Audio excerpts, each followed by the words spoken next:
Chapter 831. Domineering. _4. Wu Jinshu scratched his head in confusion. Why did he feel like there was more to his mom's words? It was so strange. However, Wu Jinshu's confusion was soon diluted by the braised pork Yen Erju served up. Now that the couple had new jobs, their life was looking up. They enjoyed the meal with a sense of ease and deep satisfaction. As evening fell, Ni Yang returned to the Zheng family home. The Zheng patriarch and matriarch were at home, taking care of little Ni Yun.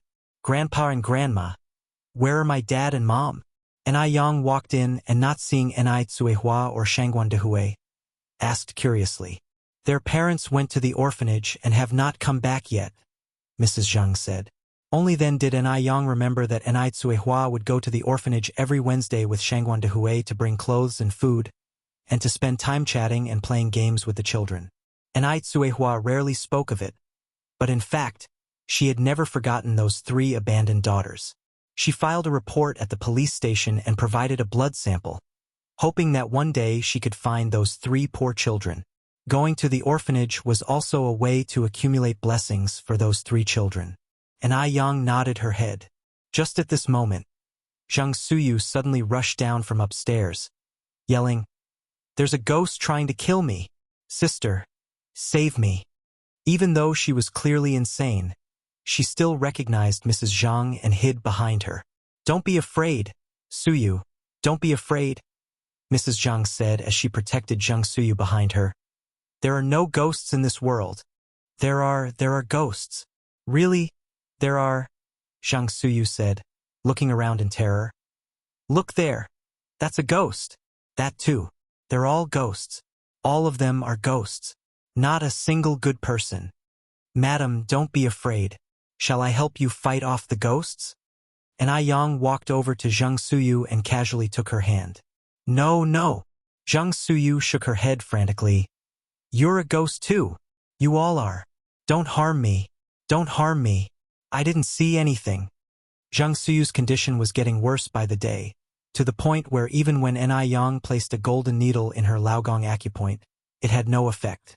Ni Yang narrowed her eyes slightly, capturing Zhang Suyu's last sentence accurately. She looked up at Zhang Suyu. "You saw something? I know you did. What did you see?" "I didn't see anything. I didn't see anything," Zhang Suyu said in agony, clutching her head, becoming increasingly panicked.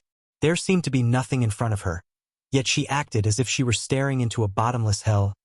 "I didn't see anything. Don't harm me." Watching Zhang Suyu's condition deteriorate, Ni Yang swiftly knocked Zhang Suyu out with a chop of her hand. Mrs. Zhang was startled. Yang, what are you doing?" Ni Yang continued, "It's okay, Grandma. Don't worry. They'll take Madam upstairs to rest now." There were certain things that Ni Yang could not discuss directly with Mrs. Zhang. Not because she distrusted Mrs. Zhang, but others. So, some things it was better if she kept to herself. Thus, Mrs. Zhang looked on as Ni Yang carried Zhang Suyu on her back and headed upstairs. Such strength. Mrs. Zhang watched, flabbergasted. Little Ni Yun clapped and laughed. "Sister is so powerful." After bringing Zhang Suyu upstairs and covering her with a blanket on the bed, Ni Yang realized that Zhang Suyu's hysteria was becoming more severe. She needed to figure out the 13 ghost gates acupuncture technique soon. Judging by what Zhang Suyu had said today, she most definitely knew some secret. The next day, Wu Jinshu and his wife Yen Erju went to work at the noodle restaurant. Both of them were honest people who greatly valued their jobs. They cleaned meticulously, never slacking even a bit, and they were friendly to boot. The other employees at the restaurant also took quite a liking to these 2 new colleagues. Wu Jinshu and Yen Erju used to settle for hard-steamed buns they brought with them for lunch when they worked before, but now the restaurant not only provided free lunch but also a very generous one at that. There was a lunch menu posted in the restaurant. Although the couple couldn't read, other employees told them that Mondays and Thursdays were rice with 5 dishes plus soup, a balance of meats and vegetables. On Fridays and Saturdays there were beef and mutton stewed noodles, and on Sundays dumpling soup. Today being Thursday, there was an abundant spread of 5 dishes plus soup, including braised pork and seaweed egg soup, and there was plenty to go around, making sure everyone was well fed. After lunch, each person could even take an apple. The good working conditions meant that the employees were enthusiastic in their tasks. Chapter 832. Dominant. _5. So, in Ni Yang's noodle restaurant and milk tea shop, including other shops, there had never been a case of an employee resigning unless it was for an irresistible reason.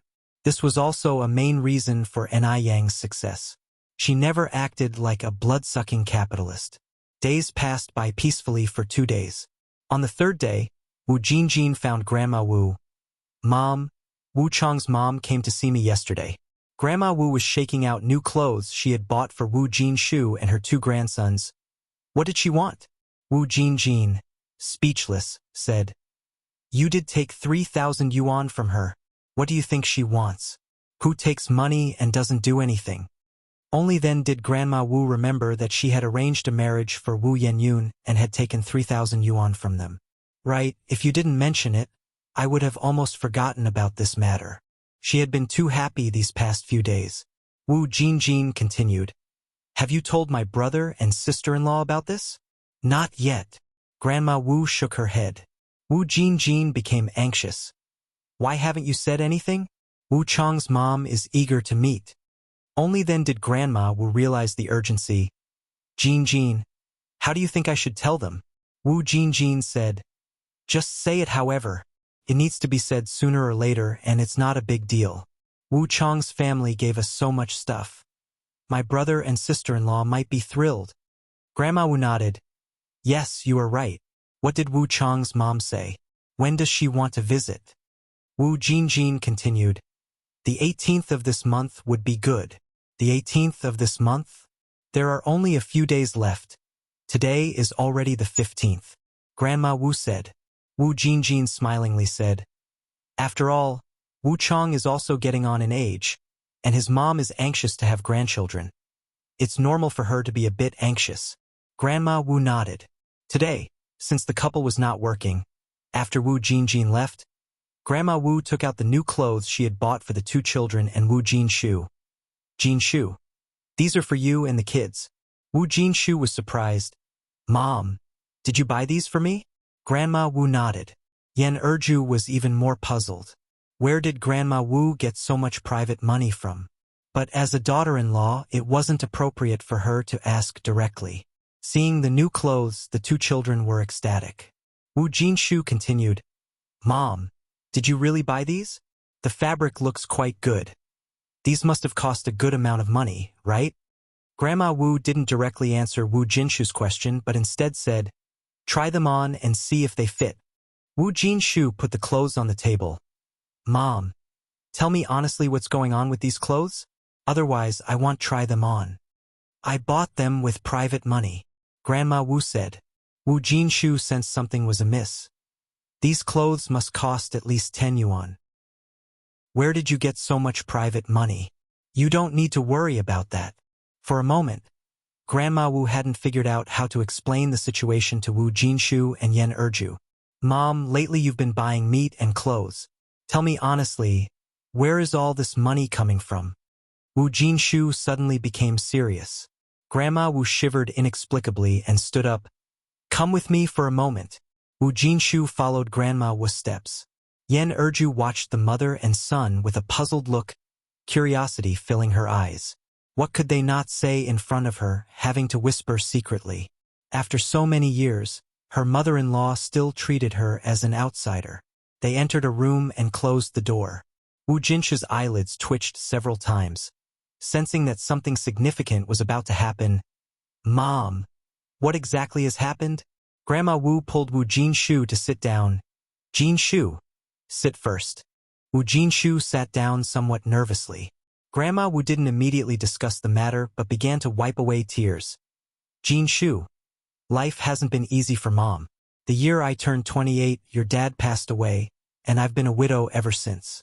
During the Great Famine, I ate tree bark and clay, barely managing to raise you and your sister." Wu Jinshu sighed.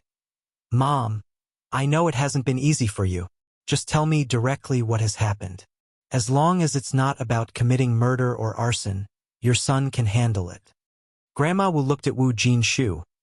Actually, this matter is a joyous occasion for our family. What joyous occasion? Wu Jinshu asked. Grandma Wu wiped her tears. I should be happy to tell this. I shouldn't be crying, but I just can't control it. Our family has finally started living well. You must cherish it. Chapter 833. Domineering. _6. Grandma Wu was a very astute old lady.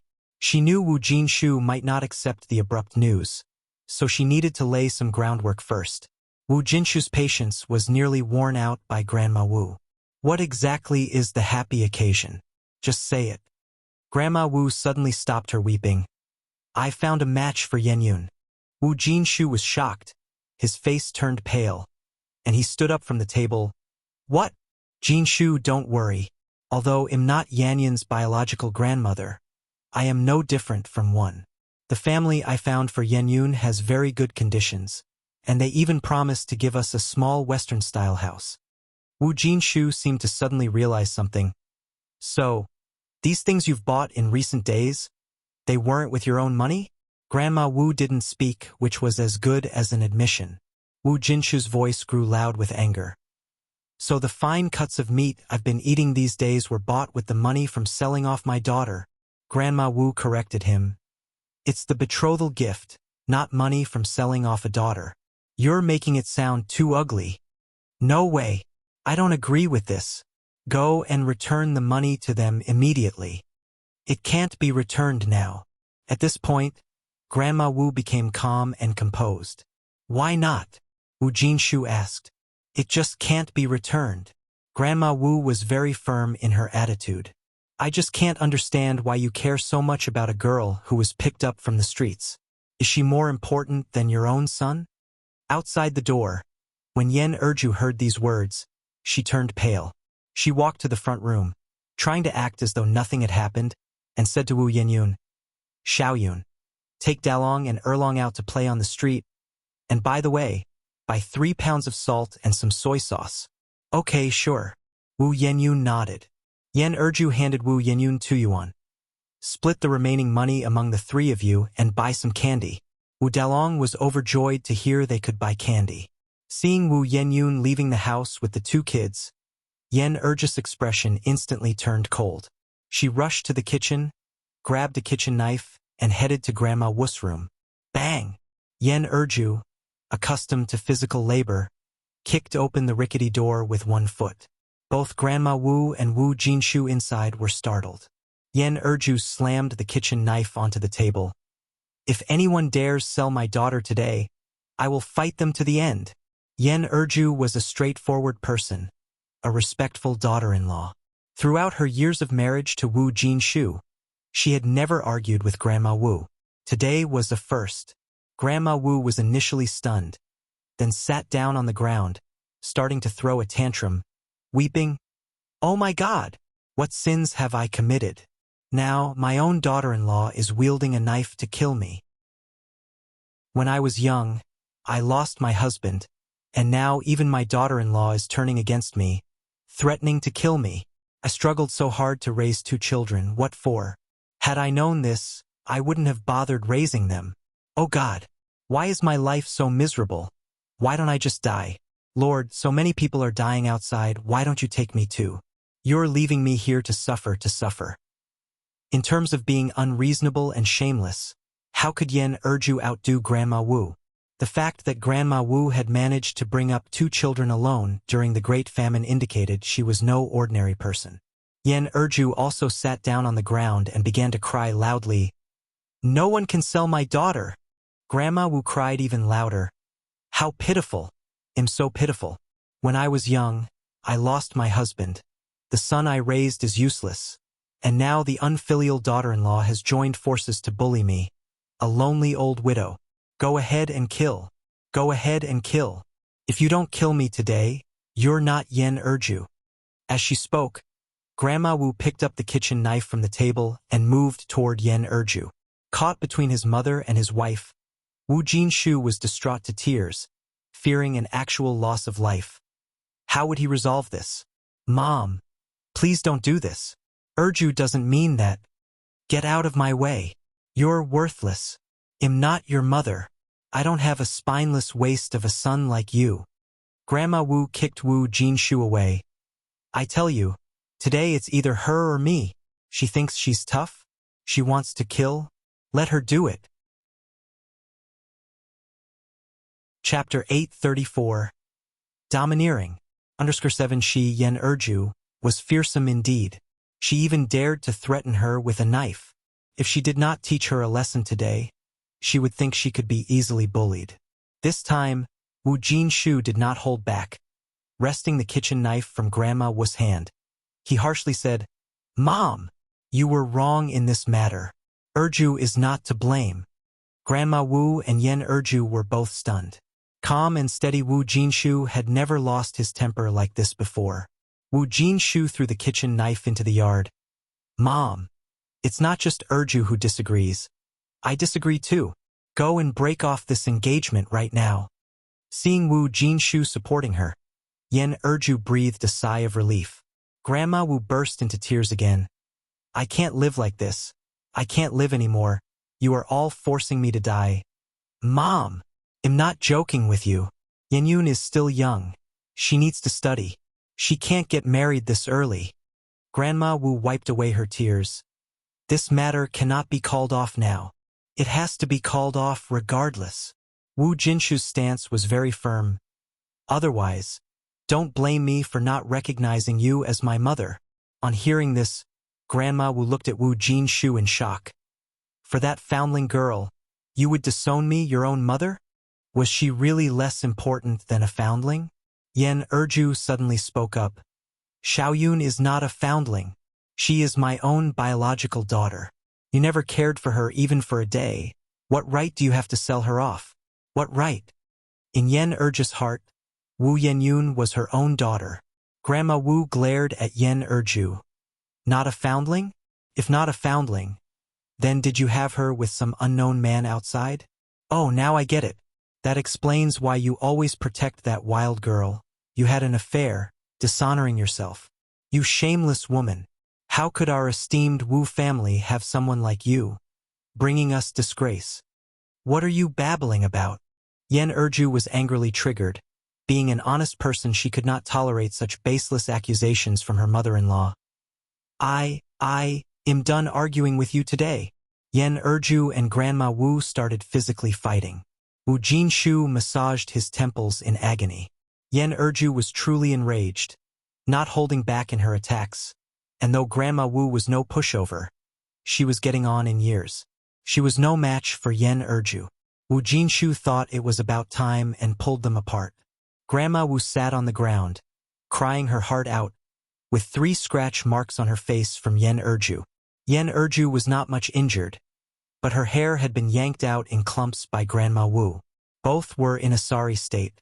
After a long while, the atmosphere finally calmed down a bit, and Wu Jinshu took hold of Grandma Wu, saying, "Mom, come with me to Wu Lan's house right now and clear up this matter. It's unfixable." Grandma Wu pushed away Wu Jinshu's hand. "I've already received 3,000 yuan as a betrothal gift from Wu Lan's brother, bought a bicycle and a sewing machine for your sister, and 2,000 yuan is lost. Calling off the marriage sounds easy. Do you have 3,000 yuan? 3,000 yuan? For a family like Wu Jinshu's, 3,000 yuan was an astronomical figure. Wu Jinshu was stunned. After that statement, Grandma Wu moved to the bed to lie down, turning her back to Wu Jinshu and Yen Erju. "I've already told everyone. They are coming to our house the day after tomorrow to dine and fix the wedding date. You all have to agree whether you agree or not. Otherwise, you might as well kill me. I don't want to live anymore." Chapter 835. I want to divorce you. Wu Grandma's words came out bold and shameless. Yet Wu Jinshu and Yen Erju were completely unable to do anything about her. They certainly couldn't really kill Wu Grandma. Yen Erju cried in despair. "I can't live this way anymore. Life is unlivable like this. Wu Jinshu, I want to divorce you. Divorce, divorce, divorce. Let's do it immediately." Wu Grandma sat up in bed, pointing at Yen Erju. You'd better take your things and get out of our Wu family's house. But the kids belong to our Wu family, and you're not taking a single one with you. Did Yen Erju think she could threaten her with divorce? She truly wasn't afraid. In the future, their family would have a Western-style house and a Beijing residence registration. Wouldn't it be easy for Wu Jinshu to find another wife? You just say less, Wu Jinshu said. Erju, don't be angry, my mom's gone senile. She's lost her mind. Wu Jinshu helped Yen Erju up from the floor. Let's go back to our room. There will definitely be a way to solve this. Hearing Wu Jinshu protect Yen Erju to the point of calling his own mother crazy sent Wu grandma into a rage. This was outrageous. Wu grandma immediately sprang out of bed, hurling curses. I'm crazy. I'm a lunatic. What sin did I commit in the past to raise such a thing like you? Now, to protect a little vile woman, you even dare to call your own mother crazy.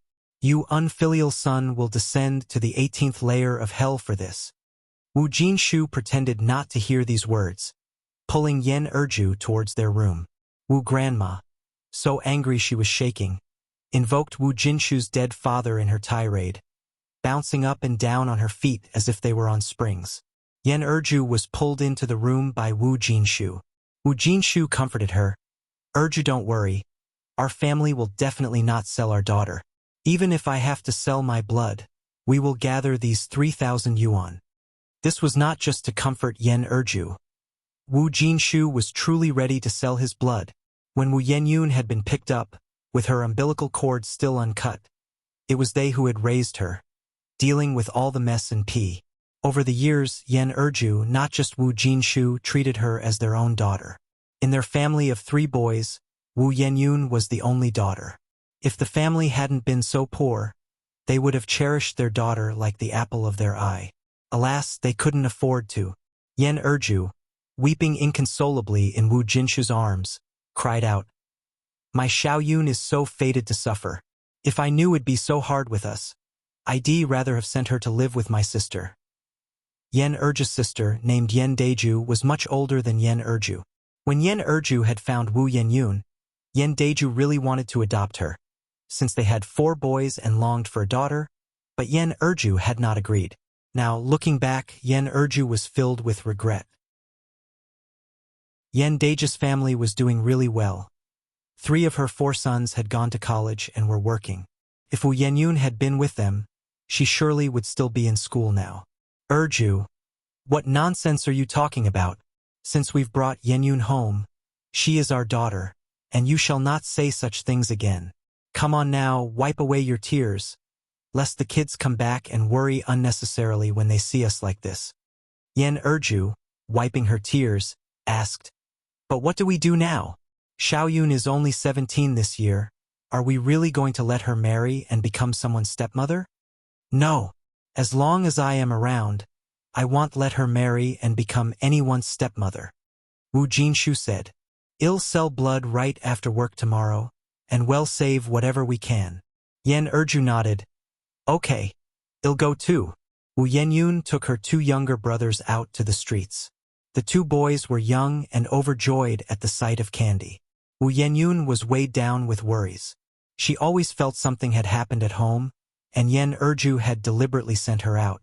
While Wu Yenyun was preoccupied with her thoughts, a gentle voice rang out in front of her. "Yenyun! Yang Yang!"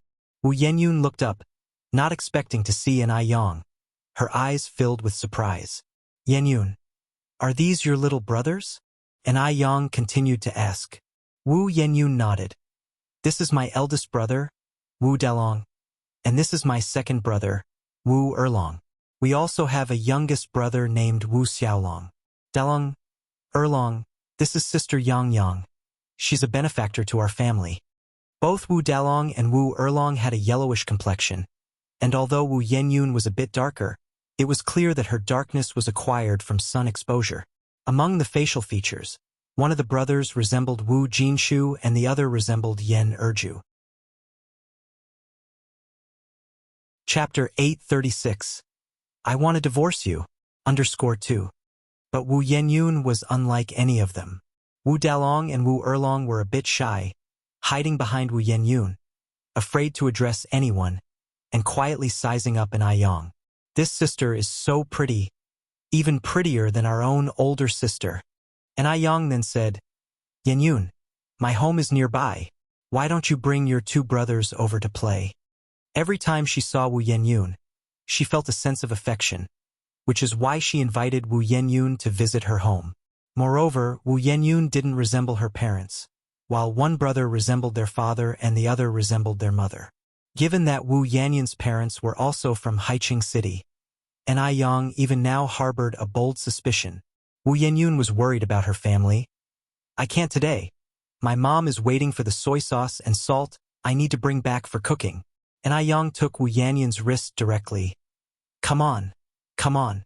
My mother and I have only been in Beijing for 2 years and don't have many friends. Your brothers and you visiting us would certainly make my parents and my grandparents very happy. It's just after 3 now, still early for cooking. And Aiyang's enthusiasm made it hard for Wu Yenyun to refuse. The Zheng family's place wasn't far. It was a mere 5-minute walk away. Standing in front of the glittering and splendid villa, Wu Yenyun was extremely shocked. She had passed by this villa every day on her way to school but had never thought that an Aiyang actually lived here. Wu Delong and Wu Erlong were also very surprised, tugging at Wu Yenyun's sleeve quietly. Big sister, this place is so beautiful. The villa had servants, and the decor was luxurious, which made Wu Yenyun feel somewhat restrained. Although she wasn't dirty, she was wearing patched clothes. Even the servants of the Zheng family wore better than her. Fortunately, the Zheng family's servants were all well-mannered, without any hint of a strange look, and an Aiyang didn't look down on her, keeping her arm linked with Wu Yenyun's the whole walk over. The butler brought over several plates of exquisite pastries and beverages. And Aiyang asked, Where's my mom? Madam is upstairs, the butler replied. Oh. And Aiyang nodded and then encouraged Wu Yenyun and her two brothers to eat the snacks and drink the beverages. Wu Yenyun still restrained herself, while her two brothers were happily eating. Yenyun, no need to be so tense. Make yourself at home here.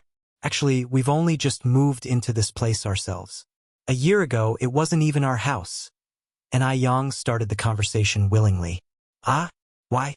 Wu Yenyun was curious, picking up 2 pastries, one for herself and passing one to Wu Yenyun. And Aiyang began to tell Wu Yenyun about Nai Kuihua's background. Wu Yenyun listened in amazement. Oh my! I feel like I'm reading one of Auntie Jinjio's novels. Auntie Jinjio's tragic novels were very popular during that time, and Wu Yenyun had read them too. And Aiyang said, Life is not like a novel.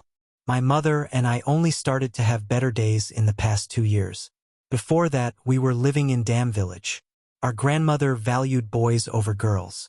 Right after my mother had a few sisters, she was thrown behind the mountain to feed the wolves. We decided to come to Beijing only when we couldn't go on living like that. Thinking back on that life now, it feels like a dream. And Aiyang wasn't someone who talked incessantly, and she rarely mentioned her past to others. She did so this time because she had her doubts. Besides, these things weren't secrets. Even if things weren't as she thought, it wouldn't matter if Wu Yenyun came to know them. Wu Yenyun listened in amazement. How could your grandmother do such a thing? Although Grandma Wu didn't like her very much, Wu Yenyun had never entertained the idea of being discarded by her. That was too horrifying. Who does such a thing to their own granddaughter? And Aiyang smiled bitterly and shook her head. There was nothing I could do about having such a grandmother. I was young at the time, and my mother had just given birth. We had no way to stand up to her. I don't even know if those sisters of mine are dead or alive now. Wu Yenyun sighed. Yang, don't worry. Maybe your sisters are fortunate and still alive. As she spoke these words, Wu Yenyun herself lacked confidence. Newborn babies had no capability to survive, and having been thrown so far away, the likelihood of living was slim. Just then, an Ai Tsuehua came downstairs. Yang, do we have visitors? Mom. And Aiyang stood up quickly to introduce Wu Yenyun. Hello, Auntie. Wu Yenyun was a polite and well-mannered child as well. And Ai Tsuehua smiled and said, Please sit. Don't be formal here. Just treat it like your own home. Chapter 837. I want to divorce you. _3. Upon finishing her sentence, Anai Tsuehua had someone bring over many delicious dishes. Yenyun, you and your brothers don't need to go back tonight. Just stay for dinner. Anai Tsuehua was also fond of Wu Enun. The young girl was pretty and knew her manners. Upon hearing this, Wu Dalong and Wu Erlong's eyes lit up. Wu Yenyun said, "Thank you, Auntie. You are too kind. My mom is waiting for the salt and soy sauce to cook dinner." "Oh, is that so?" Anai Tsuehua nodded and turned to walk upstairs. After a while, Anai Tsuehua came down from upstairs with 2 large bags in her hands. Around 5 o'clock, Wu Yenyun expressed her wish to leave. Anai Tsuehua handed the 2 bags to Wu Yenyun. "Yenyun, these clothes were gifts for Yang Yang, but she usually prefers to wear cheongsam. So these are surplus to her needs and it's a waste to keep them at home. If you don't mind, please take them to wear." These were gifts from some relatives when Anai Yang returned to the Zheng family. The clothes were brand new but not to Anai Yang's taste, so they remained at home. Anai Tsuehua originally wanted to donate them to the orphanage, but the children there were quite young. Anai Tsuehua saw that Wu Yanyun's clothes were not very nice, so she decided to give them to Wu Yenyun. Wu Yanyun's family was poor, her clothes, generally patched up, were mostly relief clothing received from the village. Though these relief clothes were previously worn by others, the clothes Anai Tsuehua gave were all new. When Anai Tsuehua handed over the clothes, Wu Yenyun was very happy. "Thank you, Auntie. I don't mind at all." Seeing how happy Wu Yenyun was, Anai Tsuehua was also very pleased. "I'm glad you like them. Remember to come visit us often." "Okay, Auntie." Wu Yenyun nodded. Anai Tsuehua and Anai Yang saw Wu Yenyun out to the gate. Under the sunlight, Anai Yang's hand held a slender strand of hair. Wu Delong tugged at Wu Yenyun's sleeve. Sister Yang Yang earlier was so pretty. Can we often come to visit their home?" Wu Yenyun pinched Wu Dalong's nose. "You just want those tasty snacks and candies, don't you?" Wu Dalong stuck out his tongue. Honestly, aside from being a bit greedy, Wu Dalong really didn't have any other faults. Wu Yenyun continued, "If we visit Yang Yang's home again, you can't be impolite like today. Greet people properly, and eat elegantly without making smacking sounds." "Oh, got it." Wu Dalong and Wu Erlong nodded. When Wu Yenyun and her brothers got home, Grandma Wu had already calmed down, with the kitchen knife previously brandished now nowhere in sight. Although the quarrel had subsided, there was still an indescribable oppressiveness in the yard. It was odd. "Mom." Wu Yenyun took the bought soy sauce and salt to find Yen Erju. Hearing Wu Yenyun, Yen Erju quickly wiped her eyes and pretended as if nothing had happened. "Mom's in the kitchen." "Xiaoyun, did you buy everything?" "I bought it." Wu Yenyun placed the salt and soy sauce on the stove, carrying 2 bags of clothes over to Yen Erju. "Mom, look, these are clothes from Yang Yang's mom, and they're all new." "Oh, they look nice." Yang Yang's mom, just like Yang Yang, is a kind person. Wu Yenyun noticed something was off with Yen Erju and asked, "Mom, why are your eyes red?" "I'm fine." Yen Erju casually wiped her eye. "Just some sand got in because of the wind." "Did you thank them properly for giving you so many clothes?" "I did. Don't worry." Wu Yenyun continued, "Mom, are you sure you're okay?" Somehow Wu Yenyun felt uneasy. Yen Erju smiled. "Look at you worrying. I'm really fine. You should go try on those clothes to see if they fit." "Mom, if something is wrong, you have to tell me." "I know." Yen Erju pushed Wu Yenyun towards the door. "Go on and change your clothes." "All right." Girls always loved looking beautiful, so Wu Yenyun went inside to try on the clothes. During dinner that evening, Grandma Wu didn't show up. Wu Yenyun asked curiously, "Why isn't Grandma coming out to eat?" Yen Erju didn't respond. Wu Jinshu said, "She's sick. I'll bring some food over to her," Wu Yenyun said. Chapter 838. I want to divorce you. _4. Yen Erju scooped up half a bowl of rice and grabbed a couple of chopsticks full of greens. "Let Dalong go." Wu Yenyun said, "Mom, why aren't you taking some meat?" The meat was bought by Wu Jinshu. Today was the first day of rest for the couple after starting their jobs, and they had wanted to celebrate properly with the family. So he specifically bought 2 jin of meat, only to end up like this in the end. Yen Erju said expressionlessly, "Your grandma is sick and has no appetite for meat. Deng, go deliver it quickly." Wu Dalong, carrying the bowl, ran swiftly to Grandma Wu's room. Grandma Wu was lying in bed, and upon seeing Wu Dalong coming, she said contentedly, "It's good to have my oldest grandson, not like those other people who have forgotten about Grandma. Grandma is doing all this for their own good." Wu Dalong didn't understand what Grandma Wu was talking about. After setting down the bowl, he ran off quickly. He was still waiting to go back to his room to eat meat. Grandma Wu grabbed hold of Wu Dalong's sleeve. "Dalong, don't rush off just yet. Accompany Grandma and talk for a while."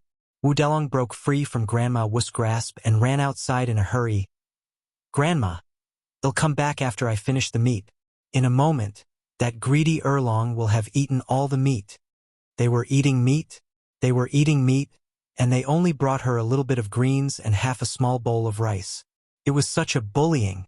Grandma Wu, with a clang, smashed the bowl onto the floor, shattering it. On the other side, Wu Yenyun heard the commotion and immediately said, "I'll go check on Grandma." "No need to go." Erju pressed Wu Yanyun's hand. "Eat your meal." Wu Jinshu didn't speak, just silently ate his food. Wu Yenyun asked somewhat anxiously, "Mom, what's really going on?" Erju said with a smile, "Nothing much. Your grandma is probably just in a bad mood. If you go now, aren't you asking to be scolded? Eat quickly."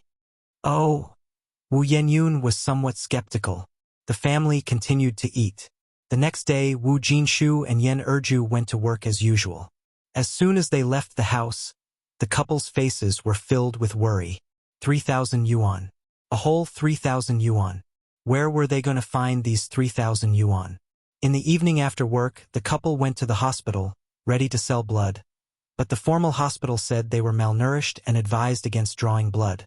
So they went to a private hospital instead. A normal healthy person could only sell 400 cc of blood, but each of the couple sold 800 cc.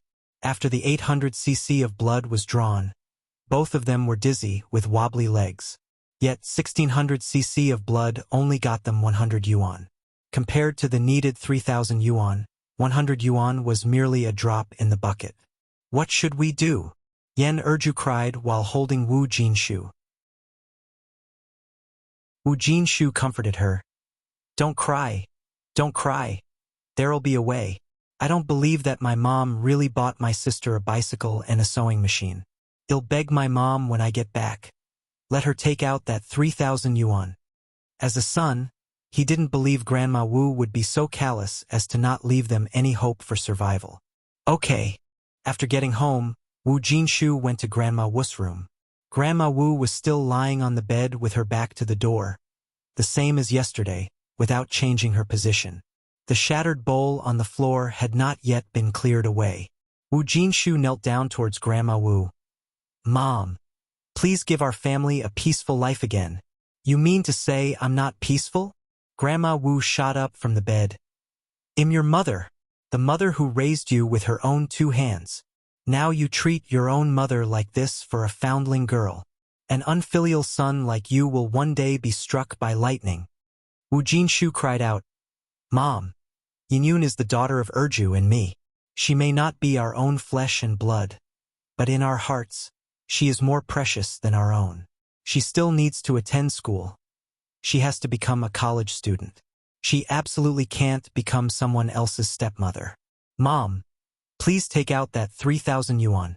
When the people from the Wu family come tomorrow, I'll return the money to them."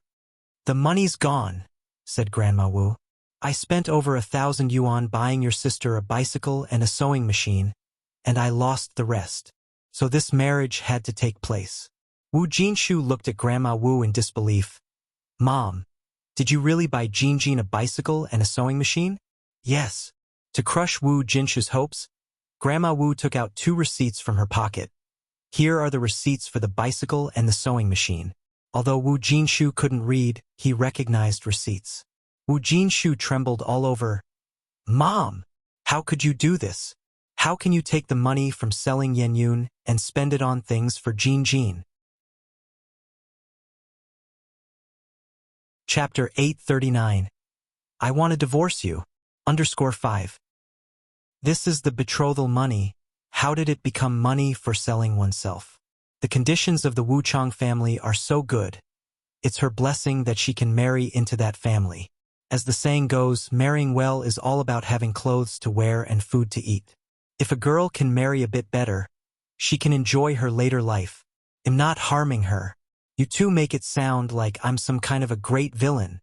All right, you'll be the villain then. At this point, Wu Grandma continued, What's wrong with buying your sister a bicycle and a sewing machine? That's what you owe your sister. When your sister got married, I secretly gave all her dowry money to you too. She didn't even get a proper wedding dowry. Wu Jinshu immediately broke into tears, hugging his head and sitting on the ground. Mom, you're really making it impossible for us to live. To tell you the truth, Erju and I sold our blood today. No matter what, I won't let Yenyun marry someone else as a stepmother. Upon hearing this, Wu Grandma was shocked. What? You really went to sell blood? No wonder she thought Wu Jinshu seemed a bit off. So he had gone to sell his blood. It seems that wild girl really can't be kept. She's a curse. Her presence disturbs the peace of the old Wu family. Wu Jinshu nodded. We really did. So Mom, I'll accept you buying Jinjin a bicycle and a sewing machine. Can you give me the rest of that money? Together we can come up with enough to call off this arranged marriage. It's too late to argue over the bicycle and the sewing machine now. Wu Grandma sighed. You go out first. I'll think it over. Seeing Wu Grandma finally softening, Wu Jinshu breathed a sigh of relief and immediately stood up from the ground. Mom, you think about it. I won't disturb you anymore. You go out. Wu Grandma waved her hand. When Wu Jinshu came out from Wu Grandma's room, Yen Erju asked anxiously, How did it go? What did your mom say? Wu Jinshu said, My mom isn't an utterly ruthless person. She agreed to think about it. After all, Yenyun is her granddaughter. Hearing this, Yen Erju also sighed with relief. At dinner, Wu Grandma still didn't join the table. Wu Yenyun noticed Wu Jinshu and Yen Erju's complexions looking bad and asked, Dad? Mom, are you okay? Your faces look so pale. Wu Jinshu said, It's nothing. Probably just too tired from work during the day. Yenyun, later on take your brothers to bathe, and your mom and I are going to bed. Okay. Wu Yenyun nodded, still a bit worried. Dad, Mom, are you really all right? Should we call Dr. Li to come take a look? Dr. Li was the barefoot doctor in their area. No need, we just need some rest. At night, after seeing that her brothers had all gone to bed, Wu Yenyun prepared to wash the dishes. Just then, Wu Grandma, who hadn't shown her face all day, suddenly stepped out. Yenyun, come here with me. Wu Yenyun was stunned. Oh, okay. In Wu Grandma's room. Have your parents gone to bed? Aha. Wu Yenyun nodded. Wu Grandma continued. Do you know why your parents looked so pale?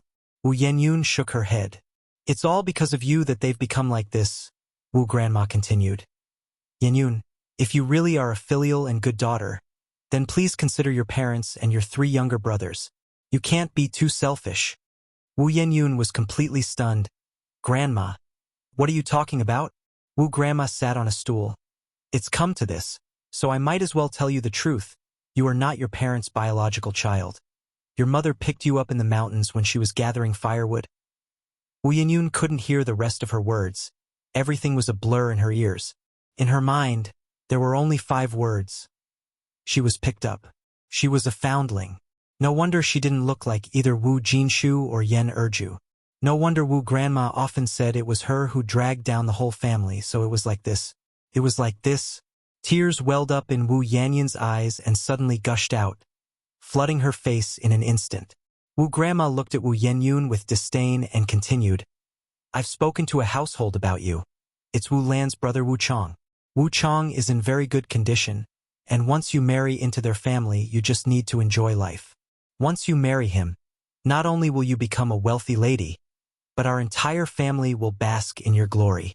Wu Chang's mother has already given me a betrothal gift of 3,000 yuan, and she promised that after you get married, our family can move to that small Western-style house with a courtyard in front, and even change our household registration to Beijing. Now, isn't that a huge stroke of good luck? Chapter 840. I want to divorce you. _6. But your parents are stubborn. They absolutely refuse to agree to this marriage arrangement. Today, they even went to sell their blood in order to gather 3,000 yuan to repay the Wu family. No wonder Wu Jinshu and Yan Erju looked so pale. They had gone to sell their blood.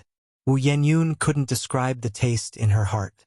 But she didn't want to marry Wu Chang. Wu Chang was old enough to be her father, and he even had 2 children. She wanted to go to school, she wanted to go to college. Wu Yenyun thumped to her knees. Grandma, please, don't make me marry Wu Chang, okay? I don't want to marry Wu Chang. I want to study, and once I get into college, it'll lead our family to a better life. Grandma Wu looked at Wu Yenyun coldly, her words piercing. Don't you understand what I said? I'm not your grandma. You're just a child we picked up. Your parents have raised you until now. They've done their duty. Not only do you not think about repaying their kindness, you even want us to pay for your education. How can you be so shameless? She wasn't their own. She was picked up. She had no right to ask for these things. Wu Yenyun instantly ran out of words, with tears streaming down her face. Grandma Wu continued, Look at how poor our family is. Do you think we have money for you to go to school? To let you go to school? Dalong and Erlong have never even set foot in a school. Your parents even went to sell their blood to raise money. Can't you see all this? They don't share a single drop of blood relation with you, yet they've done so much. Don't you feel moved at all? Don't you want to repay their kindness? Repay their kindness? Her parents had raised her for so long. She certainly should repay them. Grandma Wu sighed. That small Western-style house with a yard up ahead, your parents couldn't afford it even if they worked for 20 years. But you just need to nod, and that house could be ours. It's just marriage. Isn't it? Which girl doesn't get married? Besides, you owe the Wu family. If it weren't for me, you would have died long ago. The grass over your grave would be 2 meters tall. If you're a sensible good child, you'll go talk to your parents yourself. Tell them you're willing to marry Wu Chang, that no one is forcing you. Don't make it difficult for your parents. They're already not in good health, and they actually went to sell their blood today. What if something happens to them? Can you live with your conscience? At this moment, Wu Yenyun had no way to refuse Grandma Wu. Grandma Wu was right. She had been a burden on the whole family. She should repay their kindness. I understand, Grandma. Grandma Wu glanced at Wu Yenyun. Now that you understand, be happy about it. Look at you, looking like you want to die, as if someone is forcing you. Wu Yenyun wiped her tears, trying hard to squeeze out a semblance of a smile. Grandma Wu continued, Wu Chang and his mother will come over for a meal tomorrow. Remember to make a good impression. MHM. And, Grandma Wu seemed to remember something. I heard from Dalong that some rich lady gave you 2 bags of new clothes, right? MHM. Grandma Wu said, Since you're going to marry Wu Chang anyway, and the Wu family is so rich, what kind of clothes can't you wear? Just leave those clothes for Lianhua. Lianhua was Wu Jinjin's eldest daughter, the same age as Wu Yenyun this year. Okay. Wu Yenyun nodded. All right, you can go back. Tell your parents about this first thing tomorrow morning. Grandma Wu instructed. Remember, no one is forcing you. It's your own decision to marry Wu Chang. And don't let your parents know that you already know you were picked up. If they find out, they'll think I've been saying things behind their backs. MHM. Wu Yenyun nodded tearfully. The next morning, Wu Yenyun got up early to prepare breakfast. After eating, she said, Dad, Mom, the Wu family is coming over today.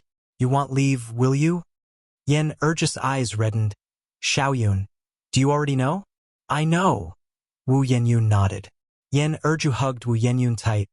Xiaoyun, don't worry. We definitely won't let you marry that Wu Chang. Your parents will find a way to gather the 3,000 yuan. If we must, well, take out a high-interest loan. The couple had not wanted to tell Wu Yenyun about this matter, out of fear it would burden her psychologically, but Wu Yenyun had found out anyway. Wu Yenyun smiled and said, "Mom, I want to marry Wu Chang." "What did you say?" Wu Jinshu and Yan Erju exclaimed in unison, almost thinking they had misheard. Chapter 841. I want to divorce you. Underscore 7 Wu Yenyun continued. Mom and Dad, it was my own decision to marry Wu Chang. I went to the matchmaking session by myself. Even though Wu Chang is a bit older, his family is well off. Marrying him wouldn't be a loss. Yan Erju responded, Xiao Yun, did your grandma force you? Don't worry, with Mom and Dad here, no one can bully you. Wu Jinshu hastily nodded.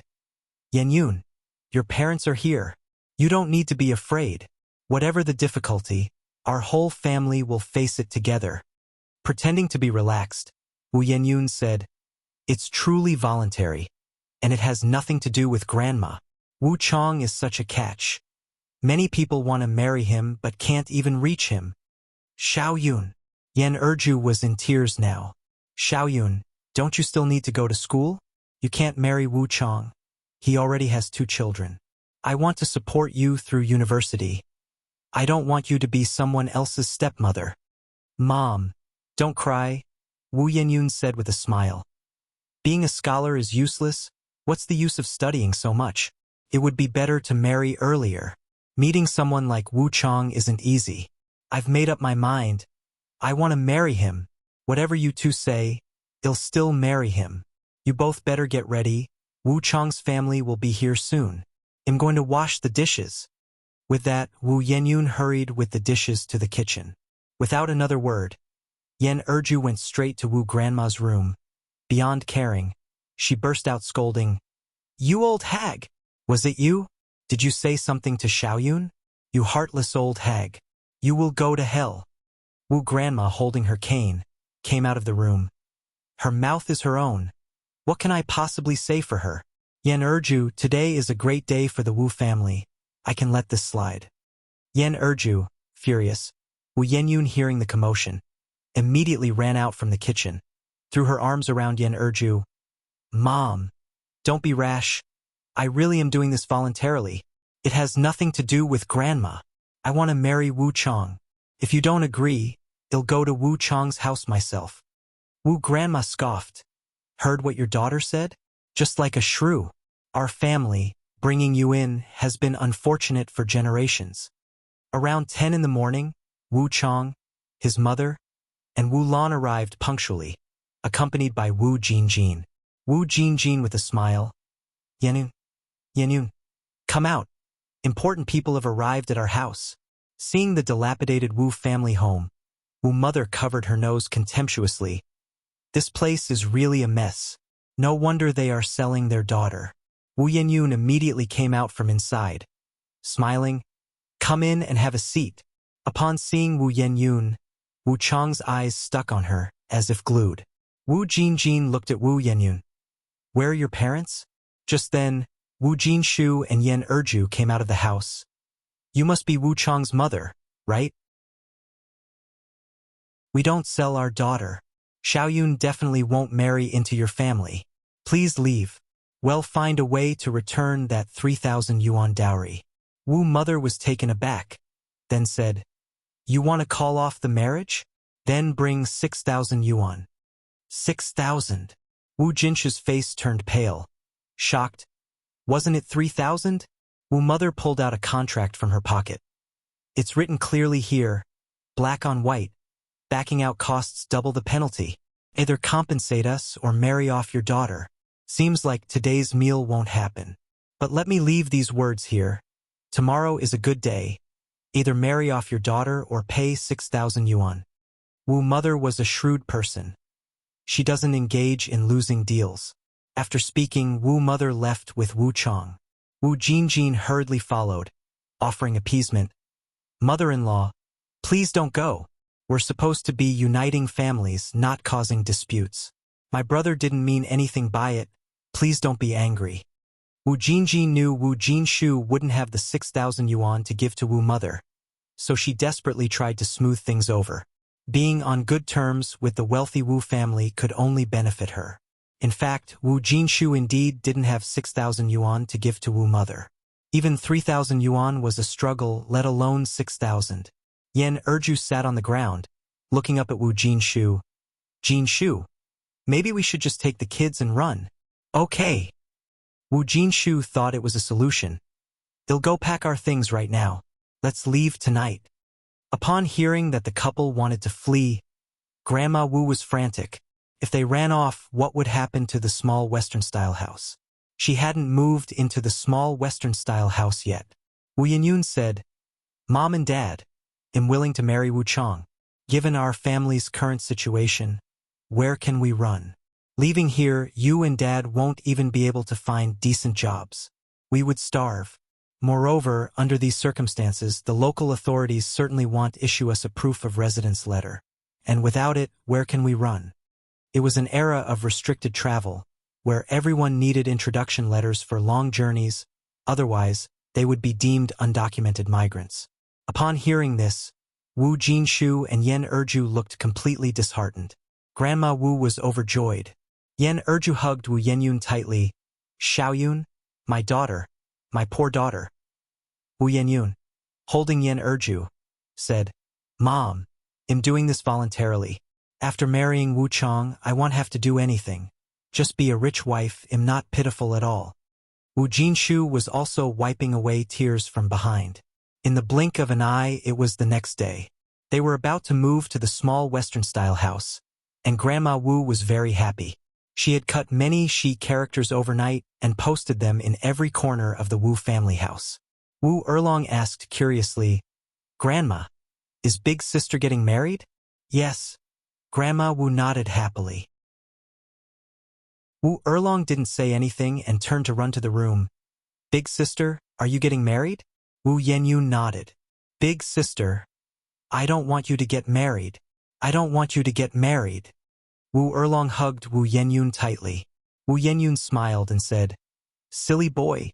Girls have to get married when they reach the right age. Wu Erlong then ran to find Yan Erju. Mom, I don't want big sister to get married. Big sister doesn't want to get married. I heard her crying last night. Mom, please don't marry her off, okay? Yan Erju's eyes, already swollen, instantly reddened and she wept uncontrollably. Wu Delong ran over and pulled Wu Erlong away. Erlong, come with me. Wu Erlong cried. Big sister is getting married, and you still feel like playing. Are you even big sister's brother? The usually naive Wu Delong seemed to have grown up overnight. I know why big sister has to get married. It's because Grandma took the money from the landlord's sister's brother, those people who came yesterday. Erlong, let's go find Sister Yang Yang. Okay? Didn't Sister Yang Yang tell us last time to come to her if we have any troubles? Sister Yang Yang will definitely have a way to stop big sister from getting married. Wu Erlong nodded. Okay, let's go find Sister Yang Yang. But I don't remember the way to Sister Yang Yang's house. Wu Delong said, No worries, I have a good memory. I know the way. Chapter 842. Yang Yang giving life lessons online. Hearing that Wu Delong knew the way to Nai Yang's house, Wu Erlong was overjoyed. He quickly grabbed Wu Dalong's hand as if he had grasped the last straw for salvation. Let's go. Then we must find Sister Yang Yang quickly. Hand in hand, the brothers ran swiftly towards the Zheng family's direction. The atmosphere in the Wu family's courtyard was very oppressive, and ironically, the door was covered with many happiness characters. Wu Jinshu and Yan Erju sat in the living room, wiping away their tears. They were just simple peasants. Faced with this kind of situation, they had no idea what to do.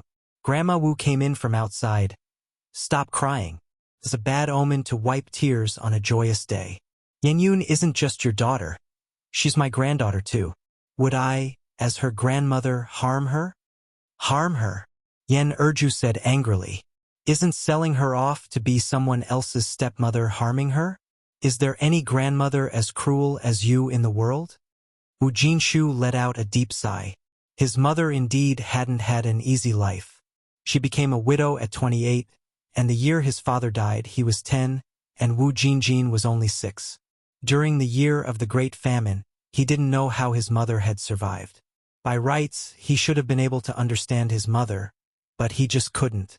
She was someone who had gone through so many hardships. Now that life had barely become a bit easier, why couldn't she just live peacefully? Mother, do you really have to turn our home upside down and destroy our family before you can be happy? Wu Jinshu looked at Grandma Wu with eyes filled with disappointment. Old Mother was dialect from their hometown, and since coming to Beijing, he seldom referred to Grandma Wu that way. Grandma Wu gave Wu Jinshu a withering look. Today is a big happy day for Yinyun. I don't want to argue with you, and I don't want to quarrel, lest we become the laughing stock of others.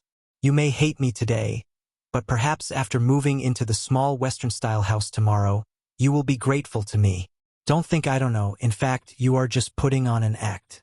Deep down, you're hoping to marry Yenyun off to Wu Chong. Who wouldn't want to live in such a fine house? Don't pretend to be virtuous after getting the benefits. After all, Yenyun wasn't the biological child of Yen Erju and Wu Jinshu. Grandma Wu didn't believe they would be so heartbroken over a wild girl whose background was unknown. In an era where even a full meal was difficult to come by, a girl being able to exchange for so many good things would have many parents eager to send their daughters there without getting the chance. Hearing this, Yen Erju grabbed a teacup used for drinking water and threw it. Shut up! Shut up! Crash! The teacup shattered as it hit the ground. You dare to think like that, yet you're afraid of others saying it? Grandma Wu said. Erju. Wu Jinshu embraced Yen Erju tightly. Calm down. Let's think of a solution together. I definitely won't let Yenyun marry over. Definitely not. The couple wept together with their heads in their arms. Grandma Wu glanced at the couple and then walked towards Yenyun's room. Yenyun was really sitting by the bed, crying with her head down. Hearing footsteps, she quickly wiped her tears and looked towards the door. Grandma! Grandma Wu hummed an acknowledgement and walked in, expressing her discontent. You agreed to marry Wu Chong willingly, and now you're wiping tears and putting on an act. Who are you performing for? Are you trying to sow discord? Do you want your parents to hate this old woman to death? It's not. I didn't. Yenyun hurriedly explained. She didn't blame anyone. She just wanted to cry, really wanted to cry, and couldn't hold back her tears at all. She still had a university dream after all. Grandma Wu walked over to Yenyun and handed her 2 red hair ropes. When I got married, I didn't even have red hair ropes. These are specially bought for you by your aunt. Thank you, Auntie. Yenyun reached out to take the red hair ropes. Grandma Wu looked around the room and then asked, Where are your new clothes? What? Yenyun was taken aback and didn't catch on. Stop playing dumb. Grandma Wu looked at Yenyun, raising her voice. The new clothes that rich lady gave you, I heard there were 2 big bags of them. Didn't you say you were going to give them to Lianhua? It was because Grandma Wu said Yenyun had 2 big bags of new clothes that Wu Jinjin had been generous for once, bringing 2 old hair ropes for Yenyun. Yenyun, where was she in the mood to think about those 2 bags of new clothes now? Only when Grandma Wu mentioned it did she remember those 2 bags of clothes. The clothes in the bags were all given by Ni Tsuehua. There were 2 pieces she had tried on, which looked very pretty. Wearing them, she felt like a city person. Chapter 843. Yang Yang giving life lessons online _2. When Wu Yenyun didn't speak for a long time, Grandma Wu got angry. You ungrateful girl! Where are the clothes? Where are the clothes? Our old Wu family has really raised a white-eyed wolf. You don't have a shred of gratitude. You will go and live a good life at Wu Chong's place in the future. Do you still care about those 2 new outfits? I raised you, and that's certainly worth more than those 2 bags of clothes. Wu Yenyun was numb by now. She walked behind the bed, took out the 2 bags of new clothes, and handed them to Grandma Wu. Seeing the new clothes, Grandma Wu's face looked slightly more pleased as she continued, Is this all? MHM. Wu Yenyun nodded her head. Did you hide any? Grandma Wu somewhat disbelieved Wu Yenyun. No. Really none. Such nice clothes. She just couldn't believe Wu Yenyun didn't keep any to herself. Really none. Grandma Wu placed the clothes on the table. No. I must search. Wu Yenyun sighed and did not stop Grandma Wu. The room was small, separated into two sections, with only a bed and a broken cabinet. Grandma Wu searched thoroughly and, finally satisfied that Wu Yenyun had hidden nothing, she took the 2 bags of clothes and left. She specifically left through the side door. If she had left through the front door, she surely would have been seen by Wu Jinshu and his wife Yen Erju. Wu Jinjin was already waiting for Grandma Wu in her bedroom. Wu Jinjin was the instigator of this situation and did not dare show her face in front of Wu Jinshu and Yen Erju. What if they decided to act ruthlessly? Mom! When she saw Grandma Wu enter, Wu Jinjin immediately stood up. Are these the new clothes you were talking about? MHM. Grandma Wu nodded her head and handed the bag to Wu Jinjin. Wu Jinjin was like a hungry wolf spotting a lamb, her eyes sparkling as she took the bag and dumped out all the clothes, exclaiming continuously, "Oh my! Oh my! These clothes are all imported. I saw this one in the department store. It was over 100 yuan. These clothes were all new, the tags still hadn't been removed. I think I can wear this dress." Wu Jinjin picked up a lace-edged dress and held it up against herself. Then I'm keeping this one. Wu Jinjin was not tall. On Wu Yenyun it was a short skirt, but on her it became a long dress, which looked very uncoordinated.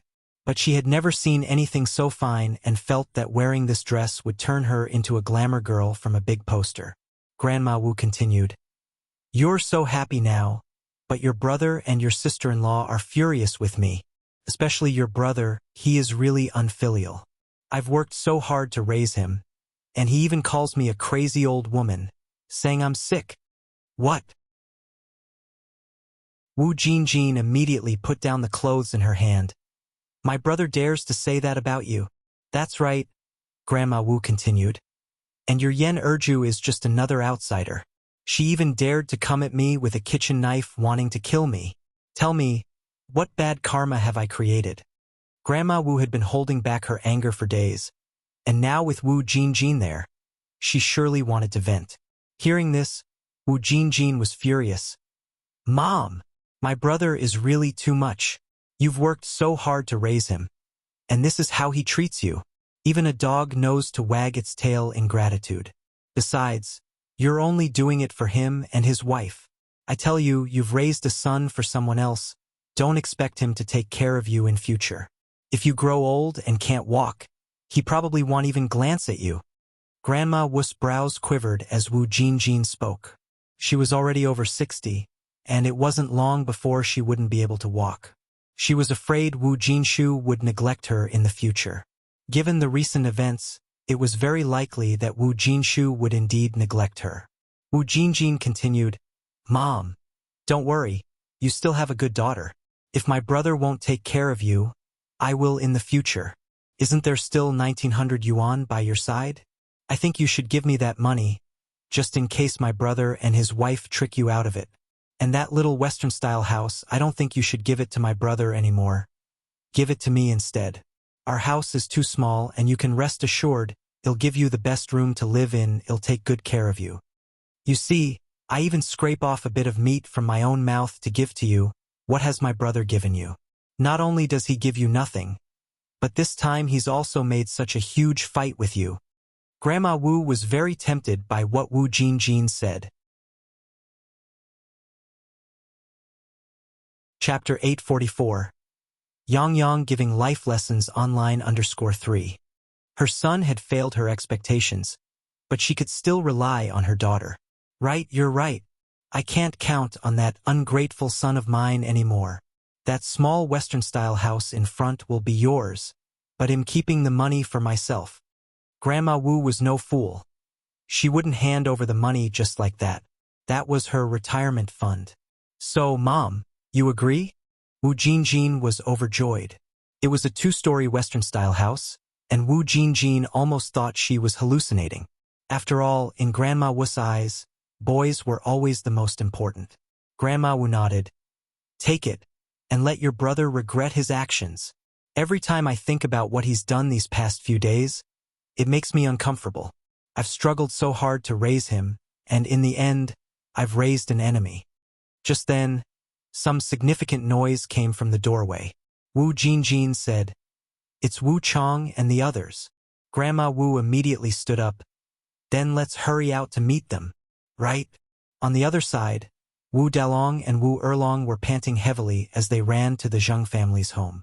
Normally, an Aiyan wouldn't be home at this time, but coincidentally, she was just about to leave the house when she saw the two brothers. "Dalong, Xiaolong, what brings you here? Where's your elder sister?" Wu Dalong burst into tears. "Sister Yang Yang, only you can save my elder sister now." And Aiyan was shocked. "What's going on? Don't rush. Take your time to explain." Wu Dalong cried so hard he could barely catch his breath. He didn't intend to cry, but he couldn't help it when he saw an Aiyang. Seeing Wu Dalong like this, Wu Erlong said, "Sister Yang Yang, please go save my elder sister. She's about to get married." Get married? How could she suddenly be getting married? And Aiyang frowned slightly. She had seen Wu Yenyun just 2 days ago and had heard nothing about this. "Let's go to your house now, and you can tell me on the way." And Aiyang took Wu Dalong by one hand and Wu Erlong by the other and headed for the door.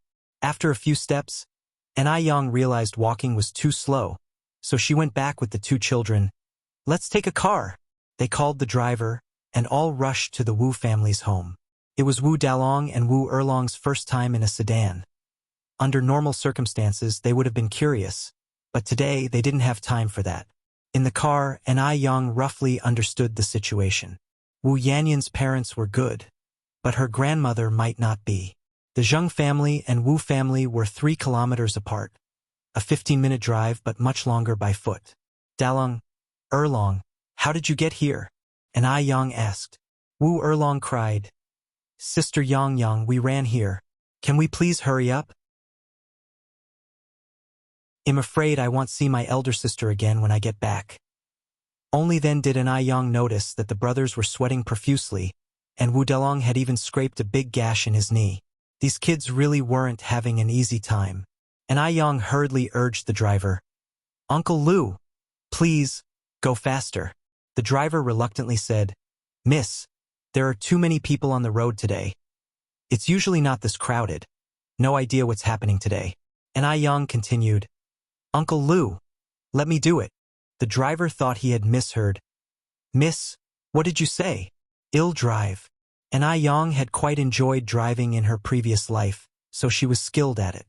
The driver never expected an Aiyang could drive, let alone that she could drive so well. A woman driving was truly a rare sight back in the day. Wu Jinjin and Grandma Wu walked outside, and indeed Wu Chong had come for the wedding procession. It wasn't just Wu Chong. His mother, Wu Lan, and other relatives from the Wu family were there, but the young men smoking at the front clearly meant trouble. These were local ruffians Wu Lan had roped in to intimidate Wu Yenyun and Erju. "The relatives are here," Grandma Wu said with a sycophantic smile. Wu Lan somewhat looked down on this old lady. If Jinshu and Erju had willingly married into their family, that would be one thing, but clearly the two were opposed. She prided herself on her dignity and disliked making others uncomfortable. But Wu Chong was too fond of Wu Yenyun. For her son's sake, she felt she had no choice. "Where's Yenyun?" Wu Lan asked. Grandma Wu replied, "She's inside. Jinjin, go bring Yenyun out." "Okay." Wu Jinjin immediately headed inside. Just then, Erju and Jinshu walked out from inside, blocking Wu Jinjin's way.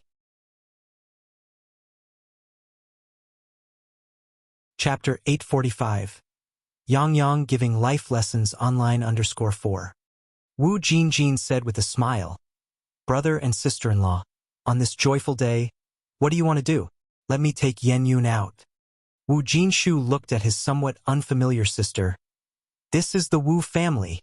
It's not the turn of a married girl to be the head of the family. Our Yenyun still needs to study, go to college. She cannot get married." Wu Jinjin speechlessly said, "Brother, what are you talking about? Are you still confused at this time?" Mother Wu looked at Wu Chong. "Changzi, Go and greet your father-in-law and mother-in-law quickly. Oh, sure.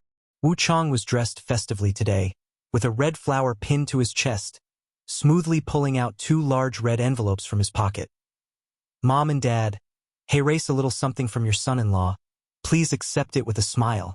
Yan Erju and Wu Jinshu, of course, wouldn't take it. Wu Chang's hand just stiffened in midair. Wu Jinjin, seeing this, reached out and took the red envelopes. Changzi, since my brother and sister-in-law are too shy to accept, let me take it on their behalf. Wu Jinshu looked at Wu Chang. Comrade Wu Chang, our Yenyun is only 17 this year. She is still young. She can't marry you. Please understand the hearts of us as parents. Upon hearing this, Wu Chang's face instantly turned ugly. He had come today to claim his bride, not to listen to Wu Jinshu say all this. Just then, Mother Wu stood up. Then please understand the heart of me as a mother. The bride price was taken. The agreement signed. The house demanded. And now you're calling it off. Where in the world does this make any sense? I'm telling you, my son isn't lacking potential wives. He's quite eligible. Countless young girls dream of marrying him. It was your family's old lady who personally took Yenyun to meet suitors. From beginning to end, we haven't troubled you once. And now you act like this. Who are you showing off for? Wu Jinjin pocketed the red envelopes. In-laws, please don't be angry. My brother and sister-in-law didn't mean it like that. Wu Jinshu strode over and slapped Wu Jinjin across the face. You shut up! Wu Jinjin was stunned by the slap. Wu Jinshu continued, Comrade, we are both parents. I understand you and I hope you can understand me too. We, as parents, were unaware of this situation from the beginning. Had we known, we would have never allowed Yenyun to marry. Yenyun is only 17 this year. She still needs to continue her studies. Mother Wu nodded. All right, I'm not unreasonable. Since you want to call off the marriage, just bring out 6,000 yuan. At these words, Wu Jinshu sighed. I don't have 6,000 yuan right now. Comrade, can you be flexible? I can write you an IOU. Rest assured, we will definitely repay this money. Grandma Wu heard this and felt trouble brewing. No, she could not let Wu Jinshu write an IOU to Mother Wu. She still wanted to live in that small Western-style house. Grandma Wu quickly intervened. An IOU?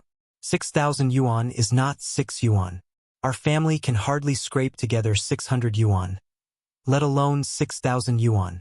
Mother-in-law, please don't accept his IOU. He can't pay it back. Wu Jinshu clenched his teeth and said, Then he'll go sell my blood. Sell organs. Rest assured, my wife and I will definitely repay this 6,000 yuan. Just then, Wu Yenyun burst out of the house. Mom and Dad, I don't want you to sell blood or organs. They'll marry. I'm willing to marry Wu Chang. 17 years ago, if not for her parents, she would have already died. Repaying them now was the least she could do. What was marrying, after all? Wu Chang's family was in such good condition. She should be content. Mother Wu said with a smile. See, isn't everyone happy now? Grandma Wu also relaxed. Xiao Yun. Yan Erju held Wu Yanyan's hand. No, I won't let you marry. Mom, I'm fine. Fearing that Yan Erju would worry, Wu Yenyun kept a smile on her face. I am willing to marry Wu Chang. I really am. Mother Wu came over, broke up the two hands, and pushed Wu Yenyun to Wu Chang's side. Big sister, if you ask me, you should respect the child's wishes. Rest assured, Yenyun won't be mistreated marrying into our family. Just look at the life your family leads. Is that really fit for people? She can only have good fortune with us. Seeing how cooperative Wu Yenyun was, Mother Wu was significantly relieved. Selling organs sounds easy, but could you two really go sell organs? Not to be blunt, but what if you both died on the operating table? How could Yenyun be at peace afterwards? Moreover, you two still have 3 children. Who will provide for those 3 children in the future?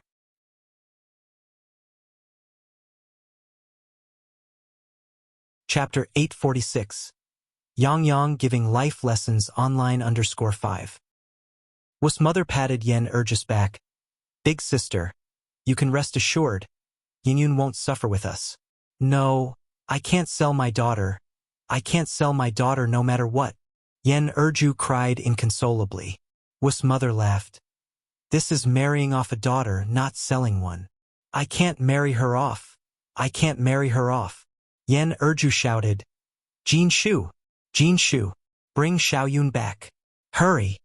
Only then did Wu Jinshu react, wiping away her tears and going to pull Wu Yenyun. Wu Chang immediately blocked in front of Wu Yenyun. Wu's mother made a gesture with her eyes to several men from the community. They immediately took control of Wu Jinshu and Yen Erju. Wu's mother turned to Wu Chang. What are you dawdling for? Get your bride back home now. Oh, okay. The crackling sounds of firecrackers rose, drowning out the cries of Wu Jinshu and Yen Erju. Wu's mother was a person of status, and for today's wedding procession, she had specially rented a Santana, with a dozen bicycles following behind. With one hand, Wu Chang led Wu Yenyun, and with the other he opened the car door. Wu Yenyun looked back at her parents, then with a heavy heart, got into the car. Seeing that Wu Yenyun was in the car, they only then released Wu Jinshu and Yen Erju. Wu Jinshu and Yen Erju immediately rushed out, sprinting behind the car. Yenyun! Xiaoyun! Wu Yenyun looked back at them from inside the car, and before she knew it, she was also in tears. The car was fast, but Wu Jinshu and Yen Erju did not give up, falling and getting up again, a sight so heart-wrenching to watch. Stop the car! Stop the car now! Wu Yenyun knocked on the rear window. Don't worry, Yenyun. I will treat you well in the future. Wu Chang patted Wu Yenyun's hand. Wu Yenyun could not care less about anything else and cried, I'm begging you, can you just stop the car? Wu Chang looked up at Wu's mother. Wu's mother flatly refused. No, the bride cannot go back the way she came. It's bad luck. Wu Chang said, Mom says no, so let's just forget it. That's when screech, a sound of urgent braking ripped through the air. Everyone in the car lurched forward from the sudden momentum, their bodies crashing heavily towards the front. What's happening? Wu's mother looked at the driver. The driver himself was quite frightened. There's someone blocking the road. Perhaps they're after wedding candies? Many people, in order to get a lucky share, would intercept wedding cars, asking for wedding candies, peanuts, and such. Wu's mother said, You all stay put. I'll go and take a look. Wu's mother opened the car door and stepped out to see an imported car blocking their way. They didn't seem like they were here for wedding candies. Just then, the car door opened, and a slender figure emerged from inside. Backlit, her face was somewhat difficult to make out. Wu's mother squinted her eyes, her temples throbbing furiously. Why did she feel this person seemed to bear ill will? Wu's mother felt a panicky retreat, stepping many paces backward. The figure approached closer, and the face previously hidden in sunlight gradually became visible. It was a very beautiful and bold set of features, as clear and pure as snow. Are you Wu Chang's mother? And Ai Yang stopped in front of Wu's mother. Wu's mother swallowed hard. Yes, I am. This young lady couldn't be more than 17 or 18 years old, but Wu's mother felt the nerves one has when a subordinate meets a superior leader in front of her. That kind of awe was emanating from deep within, impossible to suppress. Where is Yenyun? And Ai Yang continued. Inside the car, when Wu Yenyun saw an Ai Yang, somehow, her heart, which had been suspended, suddenly relaxed at that moment. That feeling was like someone who had been blind for a long time suddenly seeing sunlight. Disregarding Wu Chang's attempt to stop her, Wu Yenyun opened the car door and stepped out. Yang, Yenyun. And Ai Yang smiled faintly. Big sister. Wu Erlong burst out of the car, hugging Wu Yenyun. Wu Dalong, following Ai Yang's instructions, ran back to pick up the youngest brother. Wu's mother's frown deepened. Yenyun, why did you get out of the car? Get back in quickly. You have no right to tell Yenyun to get back in the car. And Ai Yang spoke indifferently. Wu's mother declared confidently, Yenyun is our Wu family's daughter-in-law. How do I not have the right? Changzi, get out of the car and bring your bride up. A big man like you, Can't even keep a hold of your own bride. Wu Chang immediately got out of the car. Wu Yenyun instinctively hid behind an Yang. Seeing that things didn't look right, Wu Lan quietly slipped away, planning to bring Wu Jinjin and Grandma over. Chapter 847. Yang Yang giving life lessons online _6. Fortunately, the Wu family wasn't far away. Yenyun, hurry back with me. Don't make Mom angry, or I'll beat you up. Wu Chang waved his fist at Wu Yenyun. But before his hand reached Wu Yenyun, his knee was suddenly racked with intense pain, and in an instant, Wu Chang was kneeling on the ground. Wu's mother's face paled. You! How could you hit someone? Changzi, are you okay? Do you have no regard for the law? I'm telling you, I'm going to call the police. And Yang smiled faintly. You can kidnap someone in broad daylight, so why can't I hit someone? Besides, the person who swung first was your son. Legally, this is self-defense. How is it kidnapping? Wu Yenyun is our daughter-in-law who we paid 3,000 yuan to marry. The kidnapper is you. Wu's mother pulled out the agreement from her pocket. Do you see this? It's clearly written in black and white on this agreement. Just then, Wu Jinshu and Yan Erju rushed over from behind. Yan Erju said, We didn't take her dowry money, not a single cent. We don't sell our daughter. Wu's mother's complexion turned white again, furious. From what you're saying, you want to deny the debt? Don't think just because you have someone backing you that you can deny the debt. And Yang spoke calmly. Don't rush to anger. I'm a reasonable person. As I know, the person who took this money isn't aunt and uncle, right? The person who took the dowry money is me. Suddenly, an elderly voice sounded from behind. Wu's grandmother and Wu Jinjin squeezed through the crowd. Who is this little girl meddling in our family's business? Wu Jinjin quickly laughed it off.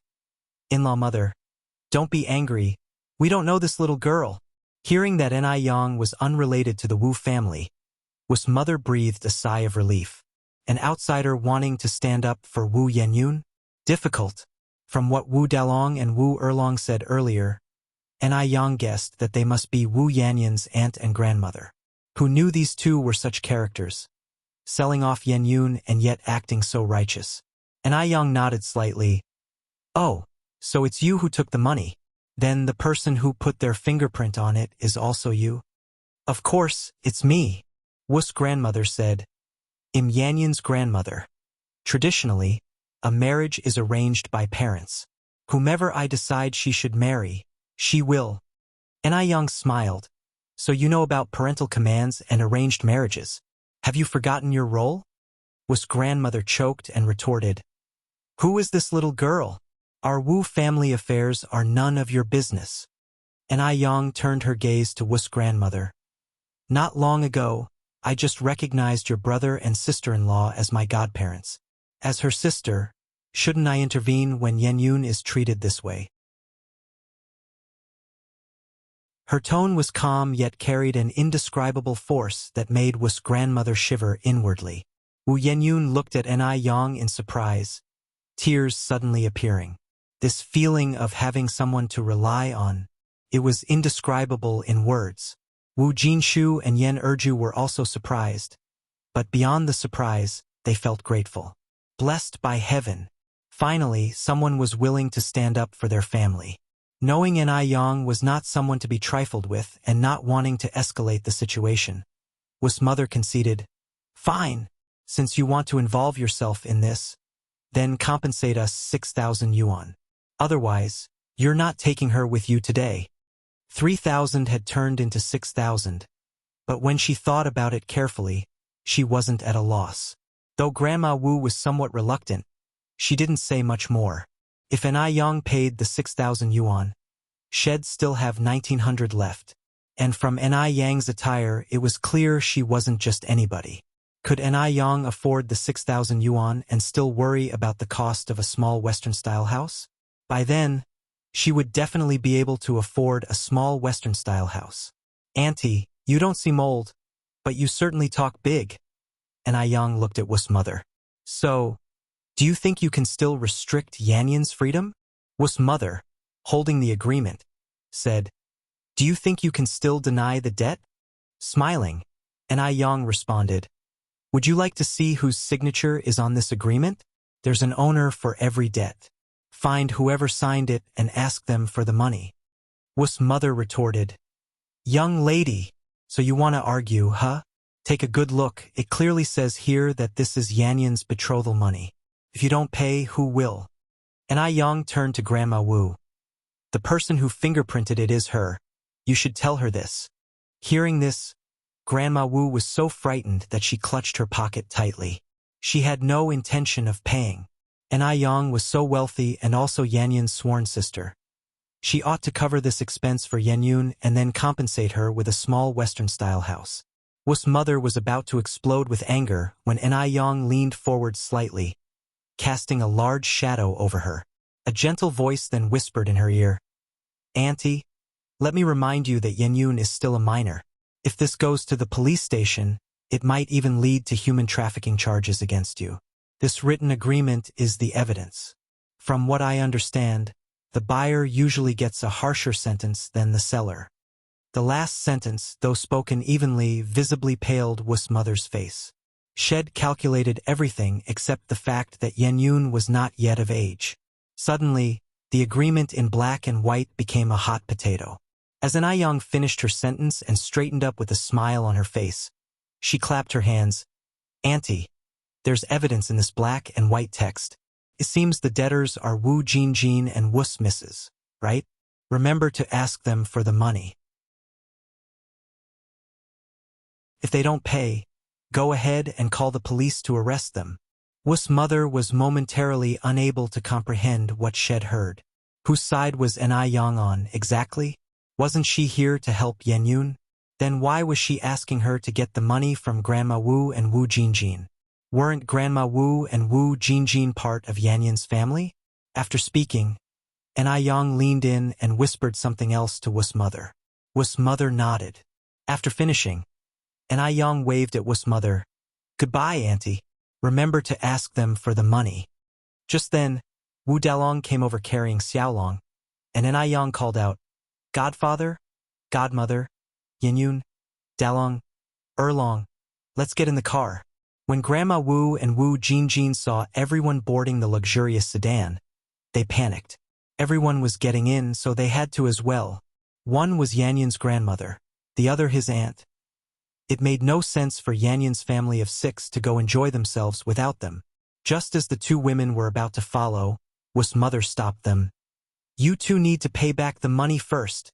Crying, Grandma Wu said, "I don't have any money. Let Yanyun's sworn sister pay. She's rich." Wu's mother firmly replied, "I don't care. They'll go after whoever owes the money. It's your 2 fingerprints pressed on this."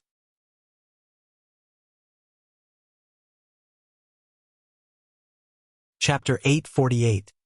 Times Create Heroes. A gentleman on the beam seeing her mother demanding money. Grandma Wu immediately resorted to her specialty. She sat on the ground and started throwing a tantrum, crying and wailing. But Wu's mother wasn't someone to be trifled with.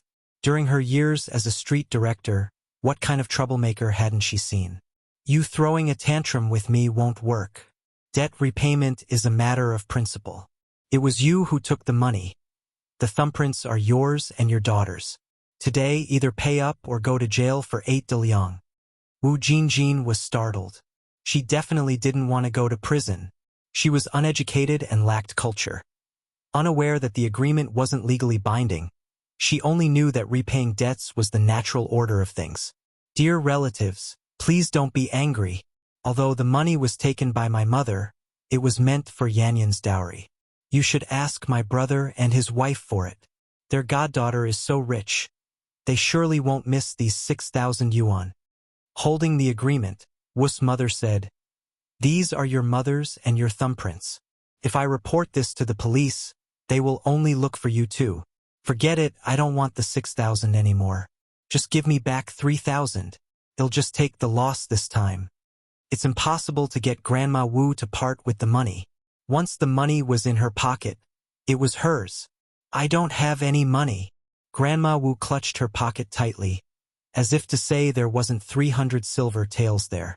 Wu's mother laughed. No money, is it? Well, I'll just report you to the police. Changzi, go to the police station right now and get this old shrew and the young one arrested. No pay, no freedom. You really think I can be easily fooled? Huh.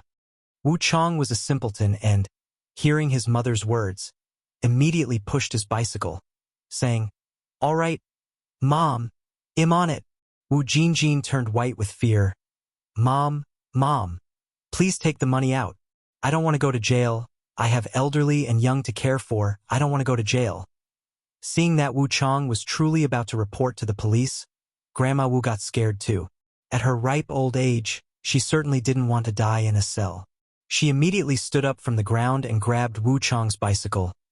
I'll pay back the money. Just let it be. Wu's mother signaled to Wu Chang with her eyes, and he stopped his bicycle. Grandma Wu pulled out a shabby cloth pouch from her pocket, unwrapped it layer by layer to reveal the crisp blue-green 100 renminbi banknotes inside. She hadn't even warmed up this money before it swiftly became someone else's. As Wu's mother took the money from Grandma Wu, the old lady clutched the banknotes tightly. Wu's mother had to pull hard to retrieve them. After counting, she frowned. How come there's over 1,000 yuan missing? That 1,100 yuan had been spent on Wu Jinjin's bicycle and sewing machine, and Grandma Wu had used a dozen more to buy meat and new clothes. Grandma Wu said, That 1,000 was used to buy things. That's all I have left now. Hearing this, Wu Jinjin's heart skipped a beat. Her bicycle and sewing machine had only been bought a few days ago. She hadn't even learned to ride the bike, and she hadn't been willing to use the sewing machine yet. Wu's mother continued, Then those things will compensate for the money. Wu Jinjin screamed, No way! I don't agree. Wu's mother turned to Wu Chang.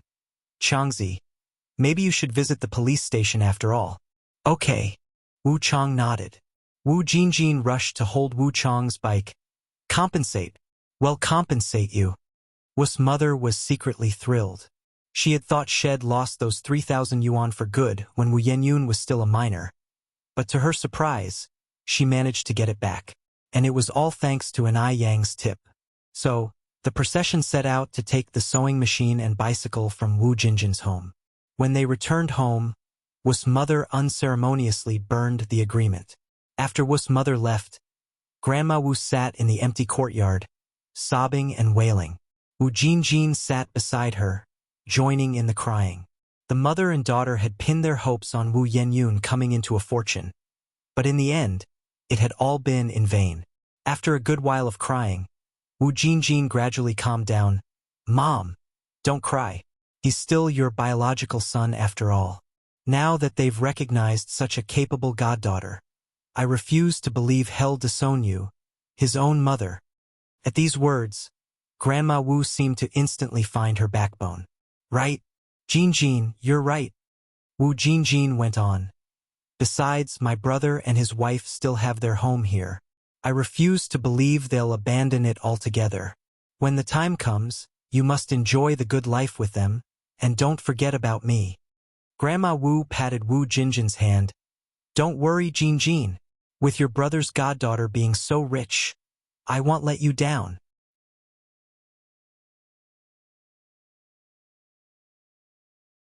Chapter 849. Times Create Heroes. A Gentleman on the Beam _2.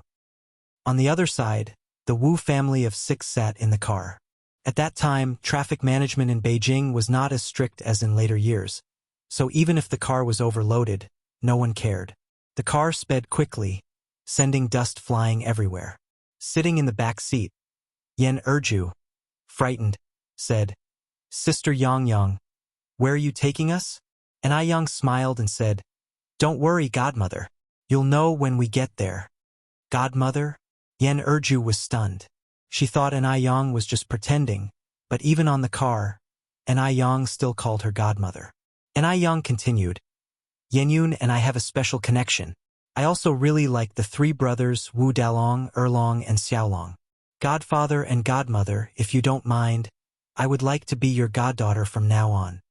Wu Jinshu, not expecting An Yang to say that, quickly said, "We don't mind at all, Sister Yang. I think your aunt and I haven't—" Wu Jinshu hadn't even finished speaking when An Yang said, "Since you don't mind, then from now on you two are my godparents and Yinyun is my sister. Wu Dalong, Erlong, and Xiaolong are my brothers." "That's great. I like Sister Yang." Wu Dalong blurted out. "I like you too." And Yang turned her gaze to Wu Yinyun and asked, "Yinyun, what do you think?" Wu Yinyun, sitting in the passenger seat, turned to An Yang and said, "Sister Yang." She was truly grateful to An Yang. If it hadn't been for An Yang today, she would have had to marry Wu Chang. An Yang smiled slightly. Soon, the car entered a community and beautifully swerved to stop in front of an apartment building. An Yang had bought many houses in the urban area before, and this apartment building was one of her properties. The house was simply furnished, but it had everything from pots and pans. Before An Tsuihua was back in Beijing, they occasionally stayed here for a few days.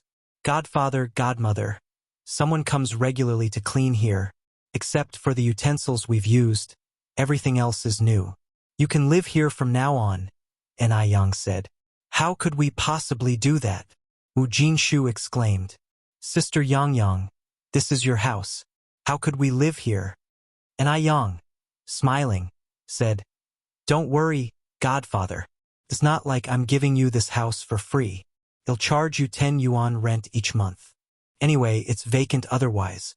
When you're later financially stable and want to buy a place, I can sell this apartment to you."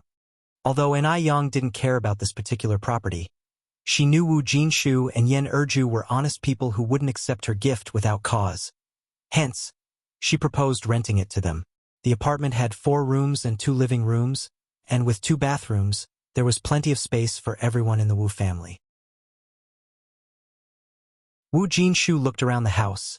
"Sister Yang, such a nice place and you only charge 10 yuan a month." Even though it was simply decorated, in Wu Jinshu's eyes it was extremely luxurious. The house had everything, even tile and wooden flooring. After all, even Wu Lan's basic mud house rented for 10 yuan a month. An Yang said, "The house remains vacant anyway, and I wouldn't feel comfortable renting it to strangers. Renting it to you and godmother gives me peace of mind." With that, Wu Jinshu felt much relieved. An Yang then said, "Godmother, look, there's a small yard in front of the first floor. You could plant some vegetables there when you're free." Yen Erju really liked the house, but she was still a bit embarrassed. "Sister Yang, the rent you're asking is too low." An Yang, smiling, said, "We're not strangers after all. I couldn't rent this place out for a single cent when it's vacant." Wu Yenyun also liked this new home, but was concerned about Grandma Wu. "Now that we've all moved here, what about Grandma?" Wu Jinshu didn't say anything. Yen Erju was still upset. "Your grandma deserves it," Wu Yenyun continued. "But Grandma is so elderly now, and when we were leaving, Aunt Wu was still asking her for money." Even though her grandmother was willing to marry her off to Wu Chang, Wu Yenyun still felt a bit worried for her, especially since she had found out she was not the biological daughter of Wu Jinshu and Yen Erju. Seeing Wu Yenyun like this, An Yang spoke bluntly. "Godmother is right. Your grandma deserves it. It's her own fault. Your family's life isn't unbearable. She had a good life and chose not to live it, instead causing trouble. Have you ever thought about what would happen if you had married Wu Chang?"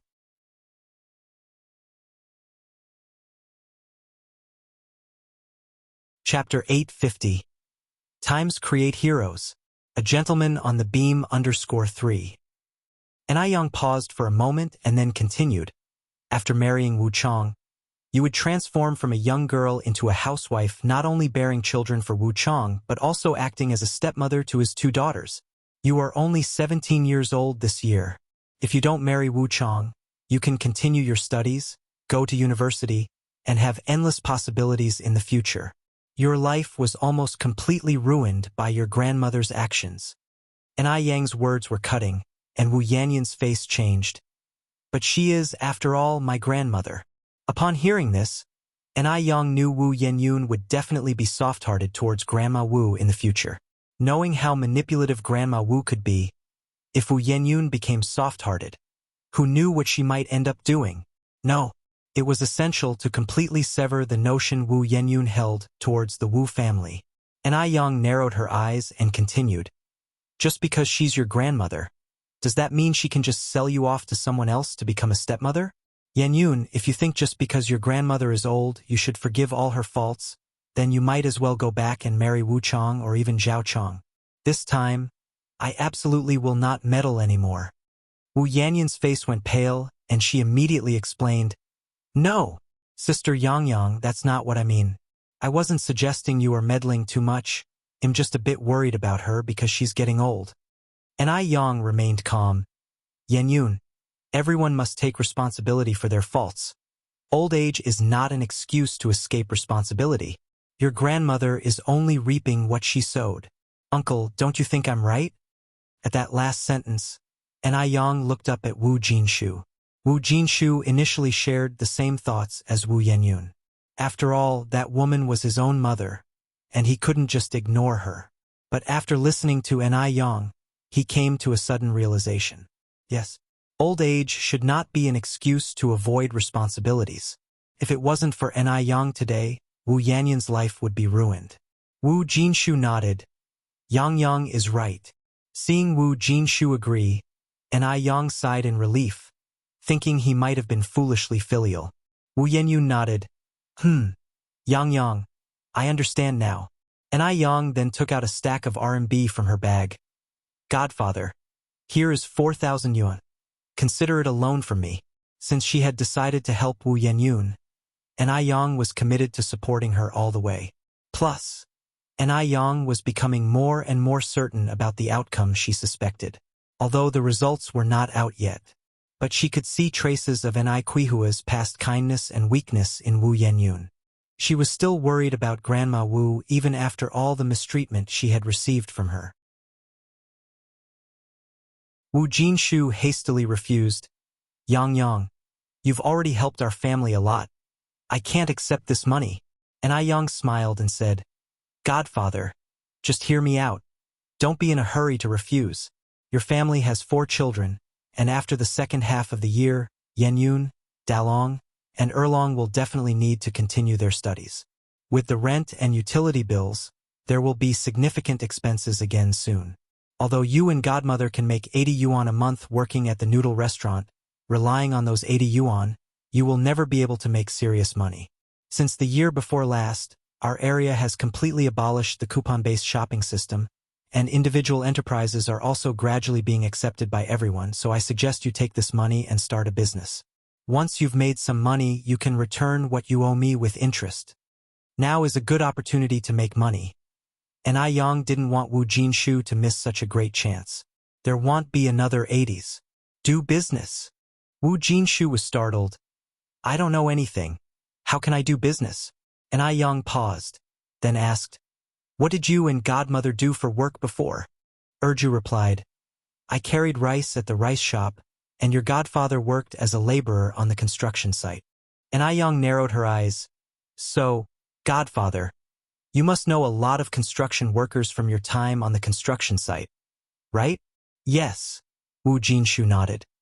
The workers at the construction site I used to work at were almost all from the same village. It's hard for outsiders to integrate into a group of construction workers introduced by fellow villagers. Yang thought for a moment and then said, Then you could start a construction company. It would be even more convenient if everyone is from the same hometown. She very well remembered many real estate magnates in future generations who made their fortunes through construction companies. And in the 80s, China was developing, with countless skyscrapers yet to rise from the ground.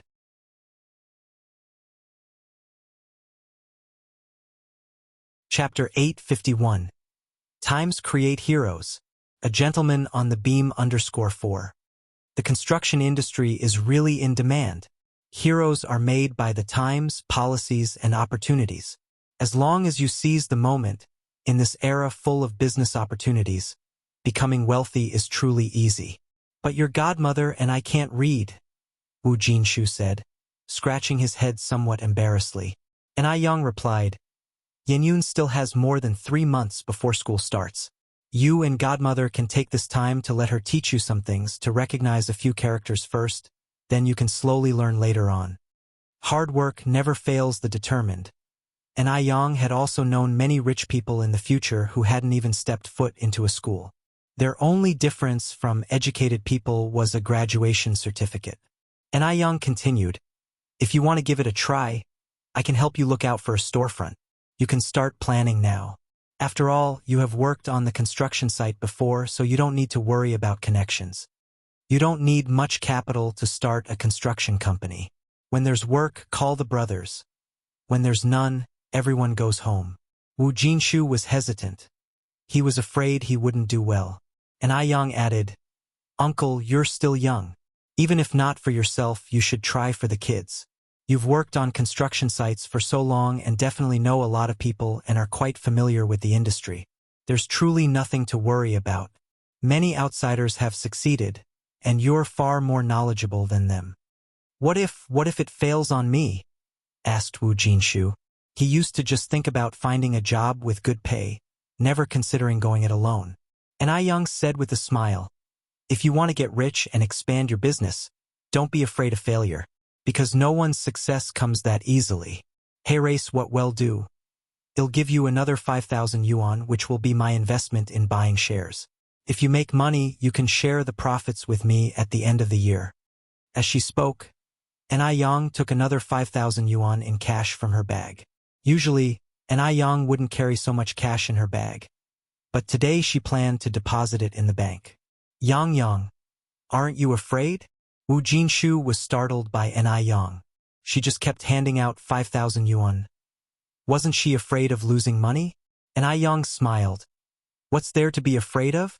You'll never get rich if you're always timid. Godfather, it's my money, and am not afraid, so what are you afraid of? Wu Jinshu was stunned for a moment. At that moment, Yan Erju suddenly spoke. Dad, I've decided what Yang said makes sense. Why don't you give it a try? What if it works out? Wu Yenyun said, Dad, I also think Yang is right. Seeing that the time was ripe, Ai Yang said, Godfather, in this life, people should always take risks without reservation at least once. Without trying, you'll never know how great your potential is. Wu Jinshu nodded. All right, Yang, I'll listen to you. Okay. Ai Yang nodded. Then I'll watch out for storefronts. Wu Jinshu continued.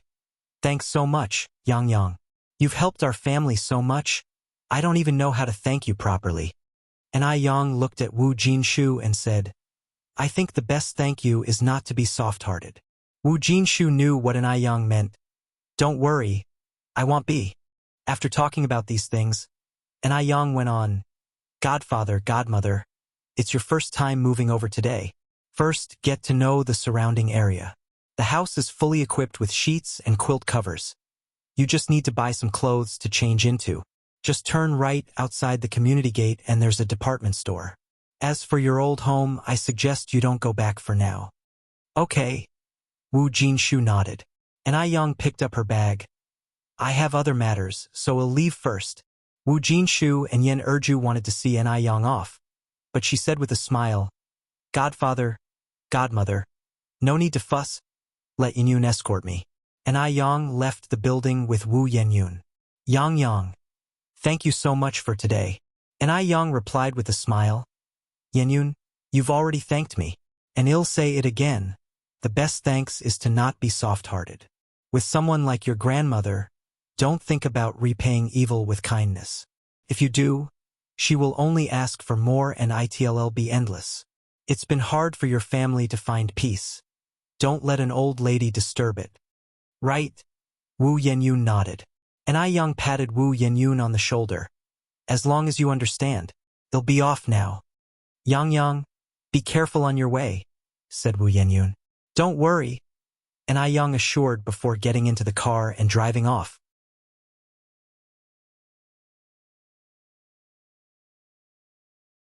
Chapter 852.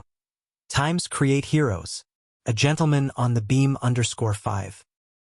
Ai Yang recalled how she had raced the car on the way over, and Wu Yenyun continued, Yang, Take it slow on your way back. Emicham. And Young nodded. I will. However, before even a blink of an eye, the car had already disappeared from Wu Yanyan's view. This is way too fast, isn't it? What happened to driving slowly? Wu Yanyun opened her mouth in disbelief. And Yang hadn't felt this adrenaline rush of speed in a long time. In her previous life, because of Beijing's traffic congestion, she would go to official racetracks to experience the thrill of racing.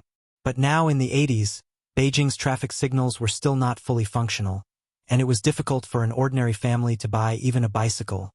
Where could traffic congestion come from? Without traffic restrictions or speed limits, and without waiting for traffic lights, the boss and I was very satisfied. Passers-by were continuously amazed. This is too impressive.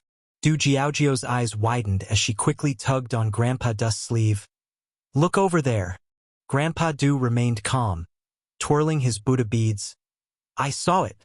To Du Jiaojiao it might be incredibly impressive, but for Grandpa Du it was nothing unusual. He had once driven while being pursued, navigating unharmed through a hail of bullets.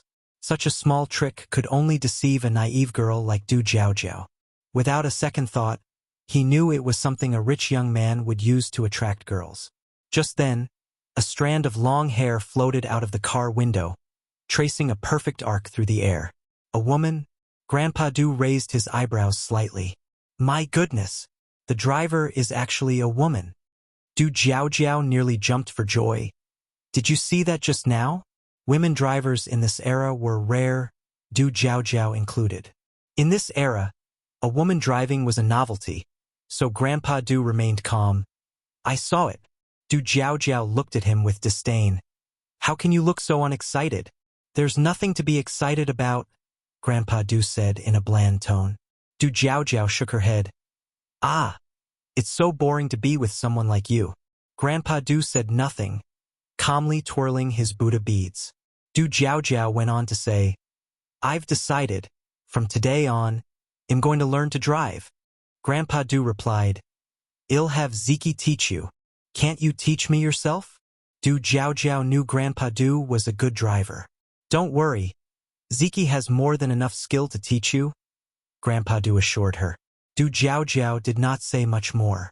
And Yang parked the car in front of Fragrant Beauty and then walked in. Coincidentally, Fragrant Beauty was also Du Jiaojiao and Grandpa Du's destination. Seeing the familiar sedan, Du Jiaojiao exclaimed in surprise, Isn't that the car we just saw? Indeed it is. Grandpa Du had a good memory for license plate numbers. I really want to see what the driver looks like, Du Jiaojiao continued. But the most important thing right now is to fill our stomachs. Let's go in quickly. The waiter led the two upstairs. The usual for both of you? Du Jiaojiao nodded. He's vegetarian.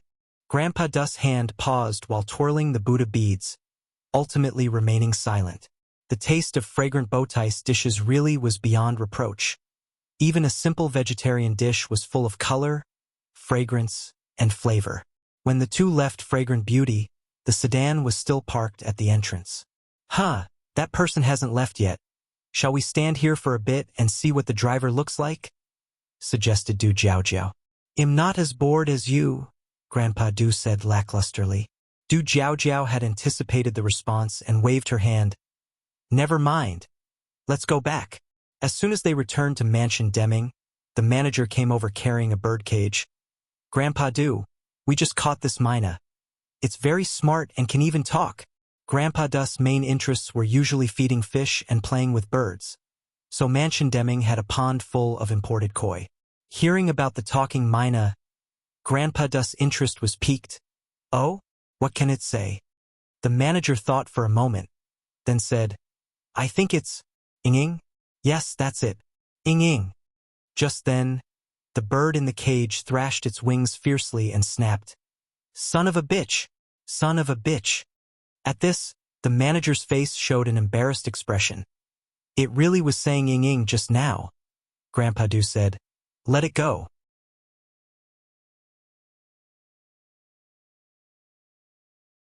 Chapter 853. Times Create Heroes. A Gentleman on the Beam _6.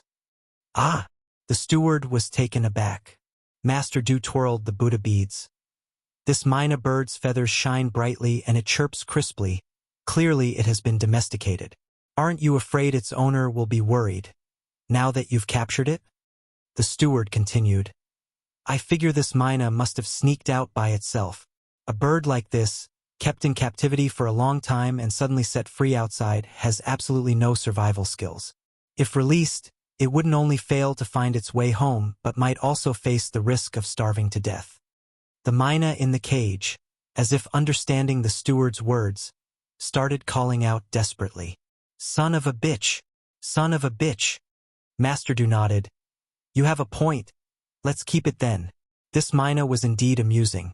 He had raised many birds, including parrots and mynas, but never had he seen a bird that could curse. Master Du, with his right hand still holding the Buddha beads, flicked the birdcage. Be good! With these two mild words, the previously agitated myna calmed down instantly. Its feathers, which had been standing on end, gradually relaxed as it shrank into a corner, trembling. But as soon as Master Du turned away, the previously silent bird became fierce again, yelling, Son of a bitch! Son of a bitch! Master Du glanced back slightly. Starve it for a meal. Okay. The steward nodded. This time, the myna in the cage dared not make a fuss anymore, realizing that preserving its own life was the priority. Its expression was particularly aggrieved. The steward chuckled, saying, It seems to understand us. And Yang handed over the storefront matters to Gu Lanji. Gu Lanji had wide connections in Beijing, and for her, renting a storefront was a minor matter. After that, Yang discussed some other matters with her, and by the time she returned to the Zheng family it was already past 8 at night. It had truly been an exhausting day. Yang took a luxurious rose oil bath and went to bed. The next morning, the first thing Cuihua said to Yang was, Yang, Duo might be lost. Duo is lost? Yang frowned slightly. Cuihua nodded and continued, I haven't seen Duo since yesterday afternoon. Last night, I specifically left a window open for it, but it didn't return. This was quite strange. Although Duo was free-range, it used to come home several times a day, and it rested at night in the artificial tree inside the villa. Yang continued, Did it go back to Jinghua village? Duo was a nostalgic bird and occasionally flew back to Jinghua village for a visit. No. Cuihua shook her head. I just called your aunt and she said she hasn't seen Duo return. Yang picked up a bun. Then he'll go look for it. Where will you look? Cuihua asked. I'll check the nearby park, Yang replied. Walking out of the Zheng family, Yang ate the bun while calling for Duo. Duo, although a bird, was smart and understood human nature. Whenever she called its name, as long as it heard her, no matter the distance, it would fly to her. But this time, Yang almost shouted herself hoarse and still saw no sign of Duo. Not even in the nearby park. Could it really be lost? Yang's face turned pale and suddenly, the bun in her hand lost its appeal. When she first brought Duo home, it was just a little bird with barely grown feathers. She had struggled to raise it, dealing with its mess until it had grown, and now it was lost. Duo, chirp! Just then, a black shape flew toward her from a distance. It was Duo. Yang breathed a sigh of relief, but as the dark figure approached, she realized it wasn't Duo after all. It was just another myna bird that looked exactly like Duo. Yet, from Yang, the seasoned mother's perspective, this myna was a bit uglier than Duo. Duo would always be the most beautiful child in her eyes. Tweet, tweet. This myna bird had been circling above Yang's head, and Yang just realized that this bird was one of Duo's many flings. As a womanizer of the bird world, Duo had brought quite a few female myna birds home for a free meal. Yang was particularly impressed with this myna bird because of its unique claws. Do you mean to tell me you know where Duo is? Tweet, tweet. The myna bird flapped its wings, turned direction, and flew off, glancing back at Yang as it went. Yang immediately started running to keep up. Fortunately, and Yang was in good shape and didn't feel tired even after running 2 or 3 kilometers. Tweet, tweet. The myna bird stopped in front of an ancient-looking mansion. Is Duo in there? And Yang asked. Tweet, tweet. Then he'll knock on the door. The myna bird continued to hover above Yang. An old-fashioned sign reading Demingxian hung on the grand entrance. Anyone living in Demingxian was no ordinary person, and naturally one couldn't enter without an appointment. And Yang turned away at the door, felt a headache coming on. Tweet, tweet. The myna bird overhead seemed frantic. What should I do? And Yang extended a finger and massaged her temple. Just then, Yang noticed that the walls of Demingxian weren't very tall. Maybe she could climb over. Although it seemed a bit wrong, saving a bird was more important. She wasn't there to steal anything, after all. And Yang made her way to the back of Demingxian, quickly scaled the wall, and jumped down neatly. Due to unfamiliarity with the terrain, the spot she chose to land was right by an arched door, and just as she landed, someone happened to be passing by. Protect Duyi.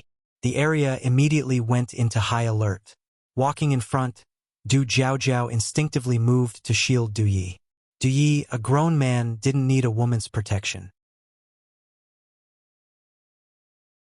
Pushing Du Jiaojiao aside, he stepped forward. When Yang saw Duyi, she thought she was seeing things. Huh, am I seeing things? If I had known this was your place, I would have come through the main entrance. Duyi didn't seem surprised at all. His narrow eyes twinkled with mischief. How come you've turned into a rooftop gentleman? And Yang patted the dust off her clothes. A rooftop gentleman is out of necessity. I'm here looking for my son. Your son? Duyi frowned slightly, incredulous. When did you have a son? How do I not know about this? And Yang arched her brow. Look at you. Do I need to report to you when I have a son? Tweet, tweet. Just then, the myna bird circling overhead called out again. And Yang followed the myna bird forward and turned to look at Duyi. Since this is your turf, I want stand on ceremony. No need for ceremony. Duyi's expression slowly returned to normal. Du Jiaojiao tugged at Duyi's sleeve and whispered, Did you bring back this romantic debt from outside? She's quite pretty. That's not it. Duyi paused, twisting the Buddha beads in his hand. Don't talk nonsense. Du Jiaojiao rolled her eyes, speechlessly. You even have a son, yet you still won't admit it.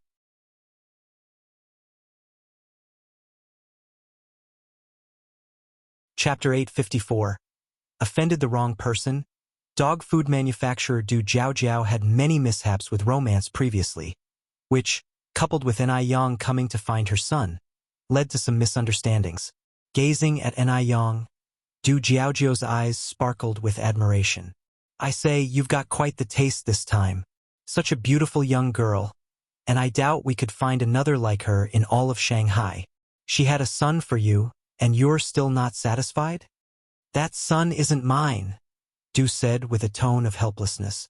Du Jiaojiao stared wide-eyed at Du, incredulous. You've been cheated on? Du's breath hitched. You're venturing way off topic. Then what do you mean? If you haven't been cheated on, why deny your own son? That's not right, Du Jiaojiao argued. Twisting the Buddha beads, Du replied, Stop guessing. And Yang and I are not what you think.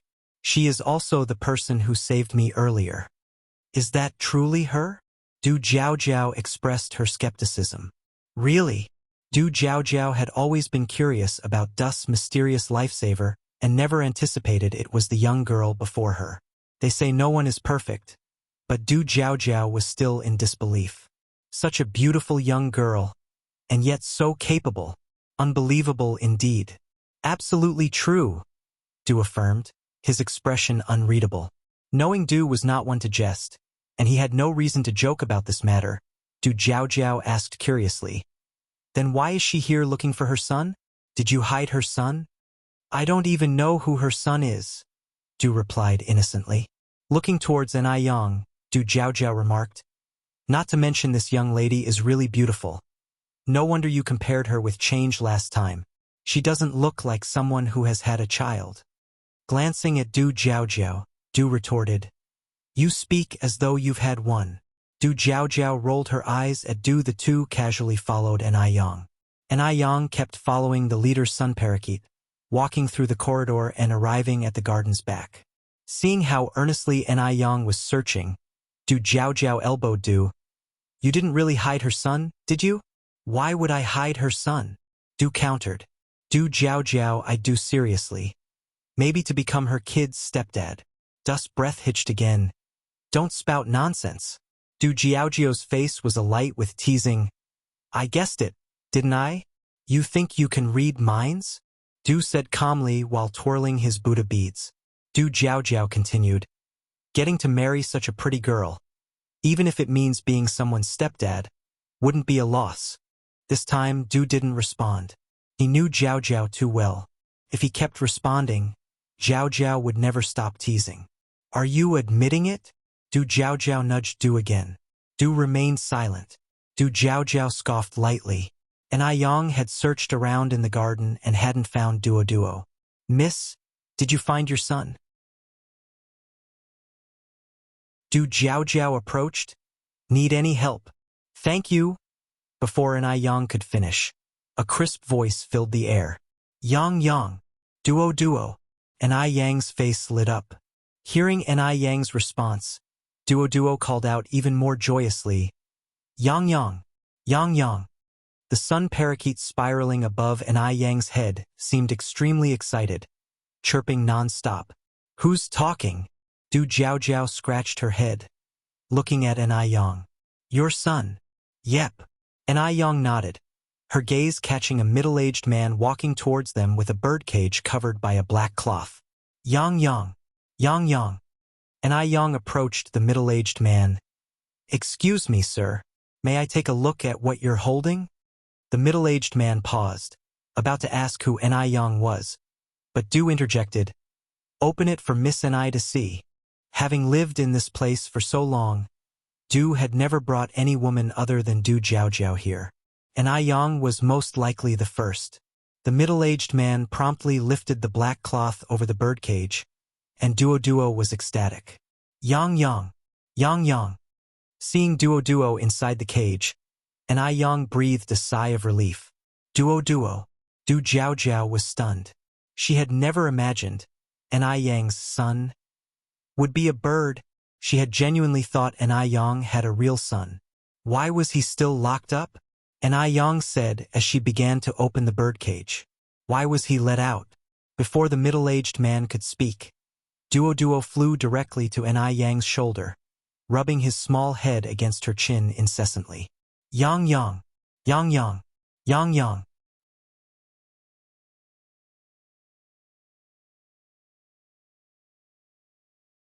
Chapter 855. Offended someone who should not be offended. Dog food manufacturer _2. She looked as though she had a belly full of grievances to express. Fine. So it turns out this is someone's bird. What more could he possibly have to say about it? Yan chuckled and said, All right. I know you've been wronged. Just wait, mommy will avenge you. Is this a call to arms? Master Du's brow twitched, and he tried to keep his tone even as he said, This is your son? Before Yan could answer, Duo spread his wings, looking ferocious as he scolded. You little bastard! This bird was definitely relying on humans now. If it had been before today, Duo would have been as scared of Master Du as a mouse is of a cat. How could he dare to act this way? Master Du. Yan smiled and said, That's just the way he is. Don't take it to heart. But tell me, how did you manage to catch him and lock him up? The middle-aged uncle realized that Yan's status was not simple. Having followed Master Du for so long, apart from Jiao, he had never seen any woman dare to speak to Master Du like this. Not even the two mistresses of the household dared to. Miss and I, this has nothing to do with Master Du seeing that the Mina could talk, and knowing Master Du likes to tease birds, I took it upon myself to catch it. Master Du actually wanted to release it, but I said that birds raised in captivity can't survive in the wild, and Master Du was afraid it would starve. So, Yan nodded. I see, but you can rest assured, Our duo is free-range, and his survival skills are very strong. He won't starve even if he isn't fed for 10 days. Master Du chimed in timely. Your son is named Duo? Well taught. And I Yen nodded. Come, son. Let's greet Master Du. You little bastard. Master Du. And I Yen smiled lightly. Don't be fooled by the fact that Duo is only a bird. He's actually very smart and understands human nature. Master Du. He should curse, he's blind, he acknowledges it. He should have realized earlier that Duo wasn't calling for Yang. Jiao found this amusing. The girl was outright with her insults. When had the illustrious Master Du of the 10-mile foreign district ever been scolded to his face like this? And yet, the person in question could only swallow the slight. Jiao smiled radiantly. Young lady, your son is very handsome. By seniority, he should call me third younger brother. What should he call me? Third younger brother? And I Yen was taken aback for a moment. Master Du introduced, this is my second sister, Jiao. Miss Du. And I Yen wasn't pretentious, continuing, my name is N.I. Yen, and I with a man radical, Yen as in jade becomes warm and produces smoke under the sun. Jiao replied, that's a beautiful name, as beautiful as you are.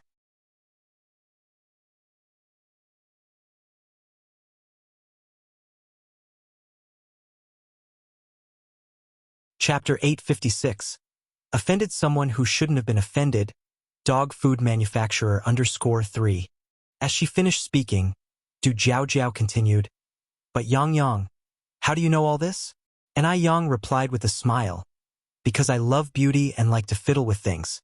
Sister Jiao, I suggest you use the Bingji Yufu Hydrating Skincare Set, which not only hydrates but also has whitening and oil control effects.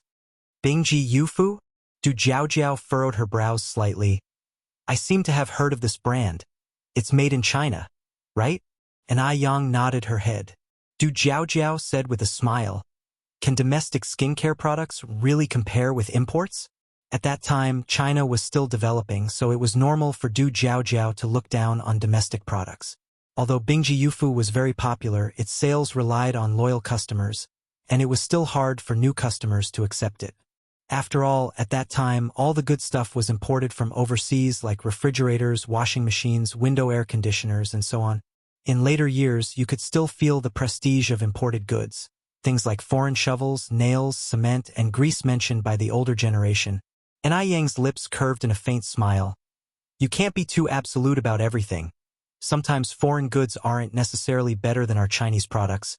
It's just that people are used to imports and unwilling to try new things. Du Jiao didn't take An I Yang's words to heart and casually nodded. You make some sense. I'll definitely try Bingji Yufu when I get a chance.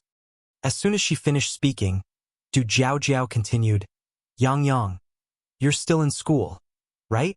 And I Yang nodded. Yes, I'm in my senior year now, and the college entrance exam is coming up in July. The 80s were different from later years.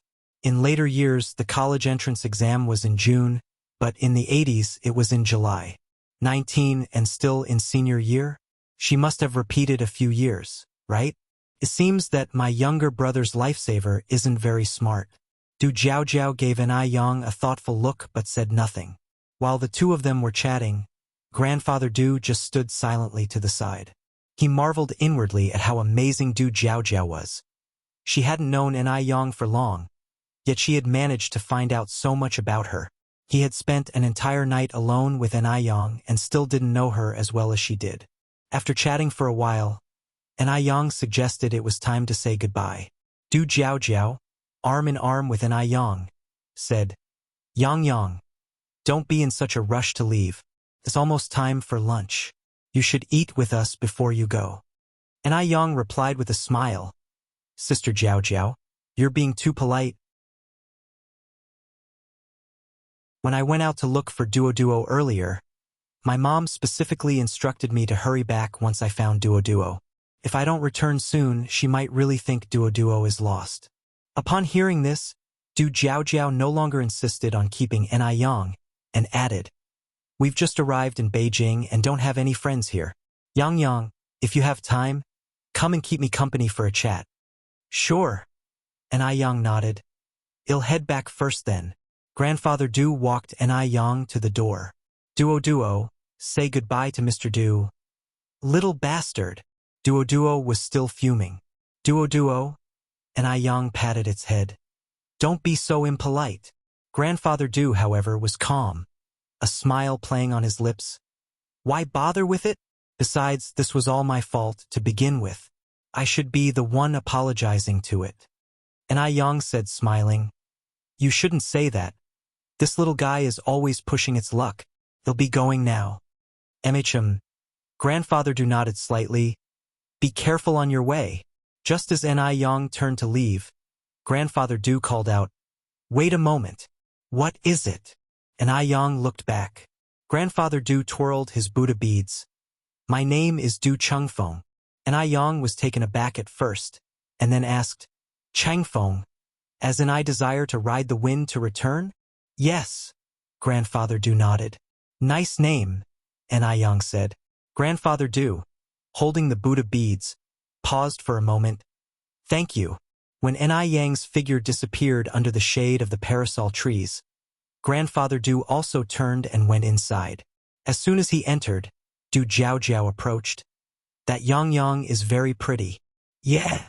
Grandfather Du replied to her. Du Jiao continued. Did she just call you Mr. Du? Yeah. Doesn't she know you're the Grandfather Du of the 10-mile foreign trade area? Du Jiao asked back. She knows. Grandfather Du lifted the lid of the incense burner and lit a piece of sandalwood. Du Jiao narrowed her eyes. Knowing that and still calling you Mr. Du, is she playing hard to get? It was no wonder Du Jiao would overthink. She had met too many people who thought they were very clever.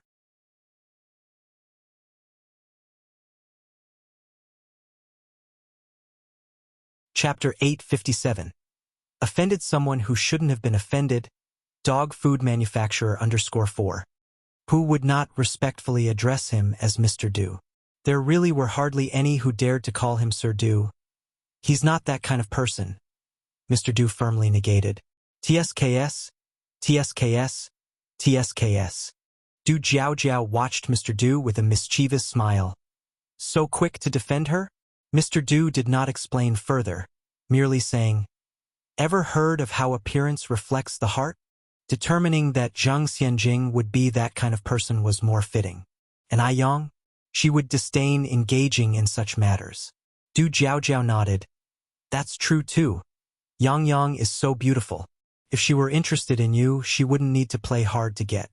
She just has to nod, and you'd have a new concubine in your backyard. You're overthinking it, Mr. Du said indifferently. Du Jiao agreed. Indeed, I am overthinking. Like N.I. Yang, you can tell she is not one to be confined to the boudoir. How could she possibly content herself with being one of many concubines, competing and becoming jealous of other women? Mr. Du silently twirled his Buddha beads. Sister, you're getting further off topic. Yang is so beautiful, and you're not at all moved by her? Du Jiao retorted. Mr. Du's expression remained stoic. Only a dead man's heart stays still. Do I look like a dead man to you? Du Jiao, lost for words, said, Ugh, I'm not talking about that kind of being moved. I meant the kind where you like her.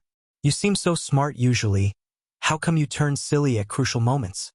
Forget it. Speaking to someone heartless like you wouldn't understand even if I explained. Mr. Du sat cross-legged on a low stool and began preparing tea. He was particularly meticulous about brewing tea, which in later eras would be referred to as tea ceremony. Du Jiao disliked these overly elaborate habits. So much effort in brewing tea for just a few sips. Elegant but impractical. Seeing Mr. Du make tea, she muttered boring and turned to leave the living room. After Du Jiao left the living room, Mr. Du summoned the butler.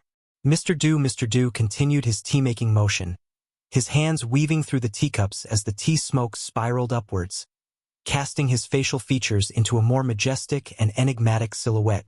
Who was on duty at the gate today? The butler, taken aback by the sudden question. asked Xiao Zhao and Xiaolin. Mr. Du nodded. Tell them they needn't come tomorrow. Why? The butler was puzzled. Had Xiao Zhao and Xiaolin offended Mr. Du? Mr. Du asked, Do you know how high the backyard wall is? 4 meters.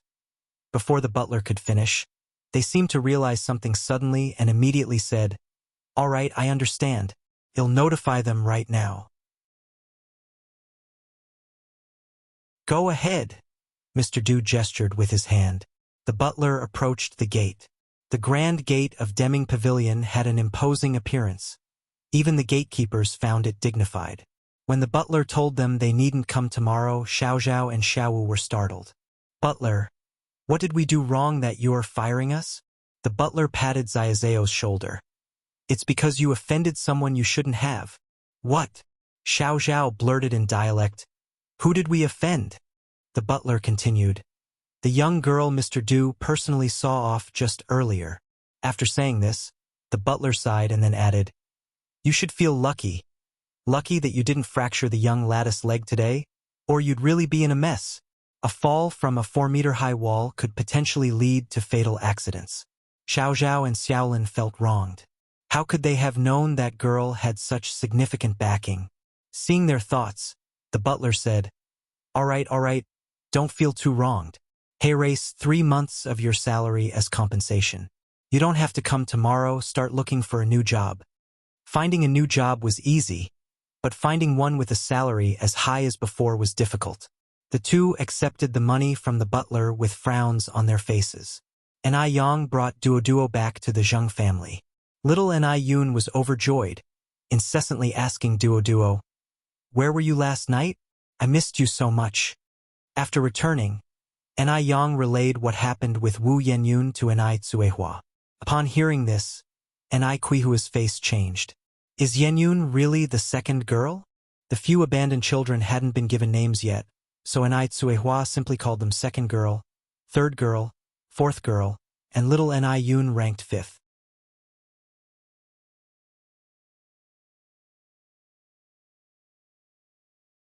Chapter 858. Offended someone who shouldn't have been offended. Dog food manufacturer _5. Ni Yang nodded. It's very likely.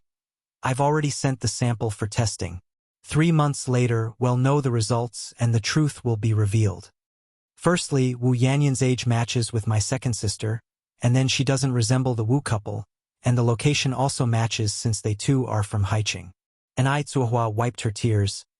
No wonder I felt the child looked familiar, so she is indeed Erniu. Ni Yang continued, Mom, it's just a suspicion for now, nothing certain. Let's wait for the test results, and don't get your hopes too high. The higher the hopes, the greater the disappointment. If it turns out to be a misunderstanding, Ni Tsuehua would be devastated. Ni Yang needed to prepare precautionary measures. Upon hearing this, Ni Tsuehua calmed down a bit and then asked, Where are they living now? I want to go see them. Ni Yang replied, They live in Building 78, Guiqing Garden, but I think you shouldn't disturb them for now. Let's wait until after the test results are out. Can I just take a quick peek without them noticing? Ni Tsuehua asked. Ni Yang hesitated. How about this? Uncle Wu's construction company will be launching soon. You can visit then. By that time, I will have recognized them as my godparents. Okay. Ni Tsuehua nodded. Time swiftly passed, and in the blink of an eye 7 days had gone by. During this time, Ni Yang was studying the 13 ghost points technique while also helping Wu Jinshu lease a storefront. Wu Jinshu was busy decorating the storefront. One morning, Dr. Jiang came with his medical kit to check on grandmother Zheng's health. After the examination, Dr. Jiang smiled and said, Qing, I think you won't need me anymore. Ah? Why? Grandmother Zheng asked. Dr. Jiang replied, Because you have fully recovered. It's really miraculous. Ever since your granddaughter's returned, your health has improved daily. She truly is the lucky star of your family. Grandmother Zheng smiled. I think you are absolutely right, Xiaoyan. Ever since I met them, I feel no illness at all. Dr. Jiang looked around. Seeing no one was nearby, he lowered his voice. How are Tingting and Lingling getting along? Any discord? None, Grandmother Zheng replied. They get along just like biological sisters, and even the children interact well together. This was something Grandmother Zheng was very pleased about. In ordinary families, such harmony might not be possible. Although last time, Zhang Xianjing was suspected of impersonating Mr. Dust's lifesaver, she had sincerely apologized, and that issue was now resolved. Dr. Jiang nodded. That's good. Tingting and Lingling are blood-related cousins, and their getting along so well is within my expectations. After speaking, Dr. Jiang continued, Aching, you now essentially have 2 daughters. Have you thought about how you will divide the inheritance? Grandmother Zheng smiled. I've always been fair and won't favor one over the other. Although Lingling is not my biological child, she is no different from my own. I've said it before, when the time comes, it will be half for each child. Upon hearing this, Zhang Lingling, who was about to approach, stopped in her tracks. Half for each. This damn old woman really had the nerve to say it. If she had said a 20-80 split, Zhang Lingling would have accepted without a word. But now it was a 50-50 split.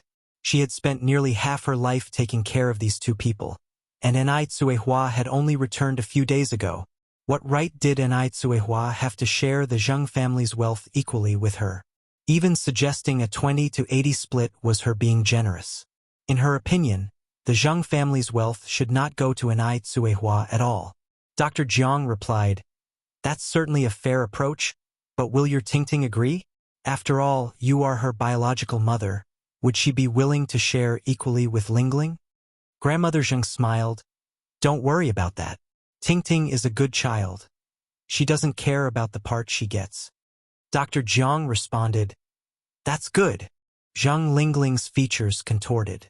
Enai Tsuehua is a good child? Was this damn old woman implying that she was not? No, she couldn't wait any longer.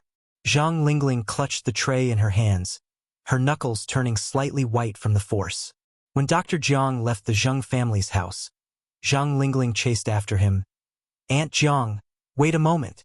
What is it? Dr. Jiang turned around. Zhang Lingling said, Dr. Jiang, I've been having severe headaches lately. Do you have any painkillers?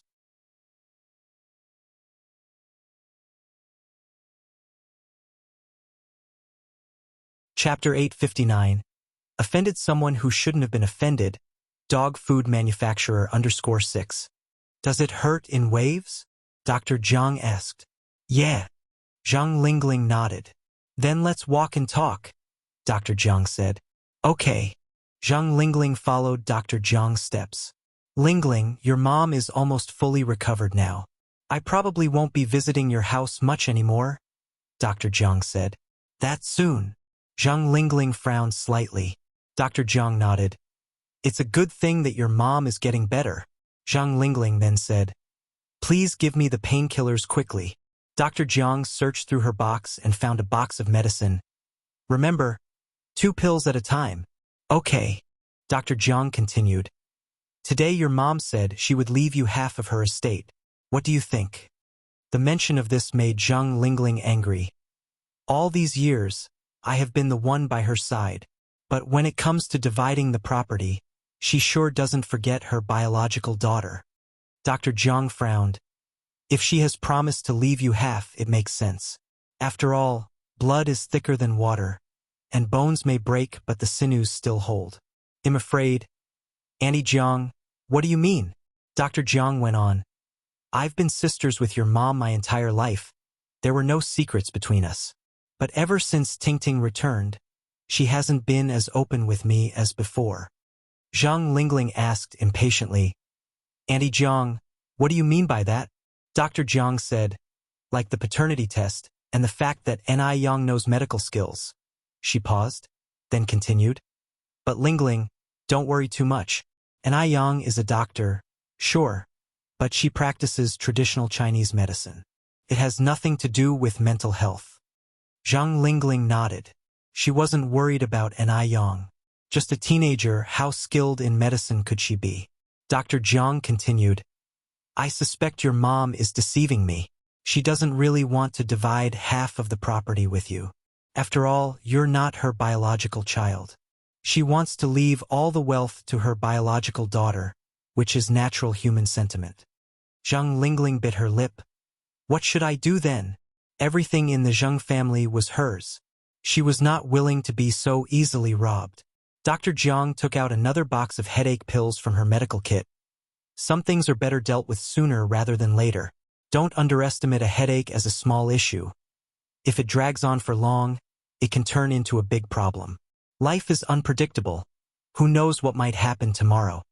Zhang Lingling took the box and nodded solemnly. Got it, Auntie Jiang. I understand.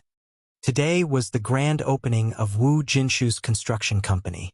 The name of the construction company was chosen by Ni Yang. Zhonghua Construction Company, Limited. As the sole investor, Ni Yang, of course, couldn't miss the opening day.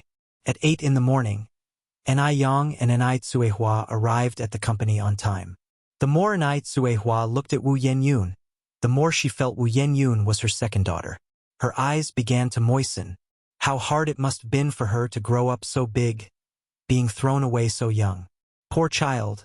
She hadn't even had the chance to drink milk since she was little. Wu Yenyun noticed Ni Tsuehua kept looking at her and feeling somewhat embarrassed, said, Auntie, do you have something you want to tell me? Nothing. Ni Tsuehua immediately came back to her senses. I was just deep in thought. The opening ceremony was simple. They set off firecrackers and cut a ribbon. There was only a month left for exams, so after cutting the ribbon, Ni Yang didn't idle either, rushing to school non-stop. She had 2 exams that day. By the time she left school, it was already after 5 in the afternoon. Ni Yang slowly walked on the road, her shadow elongated by the setting sun. Just at that moment, screech! Suddenly, a sound of tires abruptly halting filled the air. And by the time Ni Yang looked up, a black sedan was already calmly stopped in front of her. Whose car is this, so thoughtless? Ni Yang was just about to kick it when the car door swung open, and a tall and upright figure emerged, with the dying light of the sunset shrouding his features, making them somewhat indistinct. Ni Yang was momentarily stunned before she could react, and by then she was already seized by an imperious force. Yang.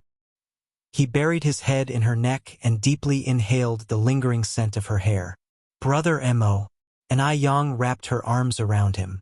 Thinking about it, it had been almost half a year since she last saw Mo Chishan. Ouch! After hugging for a bit, Ni Yang pushed him away with her hands, expressing her disdain. Brother Mo, how long has it been since you shaved? Did it hurt you? Mo Chishan looked worried. Only then did Ni Yang notice the blue stubble on his chin, adding a bit more manliness to his appearance. Ni Yang couldn't help but reach out and touch it, finding the sensation novel, like a tingling electric shock. Tisk, TSK. How busy have you been? How does it feel? Mo Chishan gripped her hand. Not great. It's prickly, Ni Yang said with a face full of disdain. Let's get in the car and talk. Mo Chishan guided her to the back seat. Wu Daming took the initiative to greet her. Sister-in-law number 6. Seeing Wu Daming, who was shiny black, Ni Yang laughed.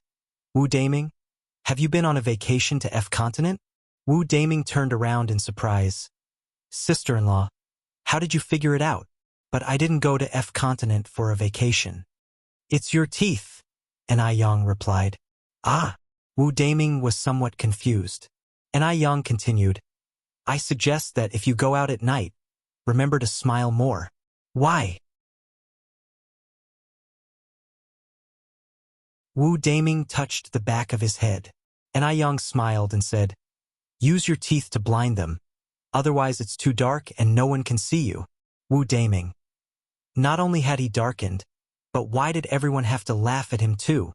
A few minutes later, Wu Daming realized that being laughed at by Ni Yang wasn't the worst. Being force-fed dog food, that was the worst. He was still a kid. Why did he have to endure such an assault of love? Those 2 people in the back seat were really too much. After about 15 minutes, the car stopped in front of a villa. Once out of the car, Ni Yang said in surprise, Why are we here? Weren't we going to my place? Emochishin said. With my disheveled appearance, it's not suitable for me to go to your house. What if our mom disapproves and won't let you marry me? And Aiyang raised her eyebrows slightly. I'm not planning to marry you right now anyway. Fine. Then I'll marry you. Emochishin shamelessly wrapped his arm around Aiyang's waist. Yang, you've lost weight. Have I? You really have. I can feel it. Emochishin said as he tightened his hold. As they talked, the two of them had already entered the villa. No sooner had the door closed than Emochishin pinned her against it with a reversed hand, and then leaned down for a kiss. The blue stubble prickled against her fair skin, a bit painful. Yet Emochishin couldn't bring himself to let go so soon after such a long time apart. After a while, Aiyang pushed him away. Go shave now.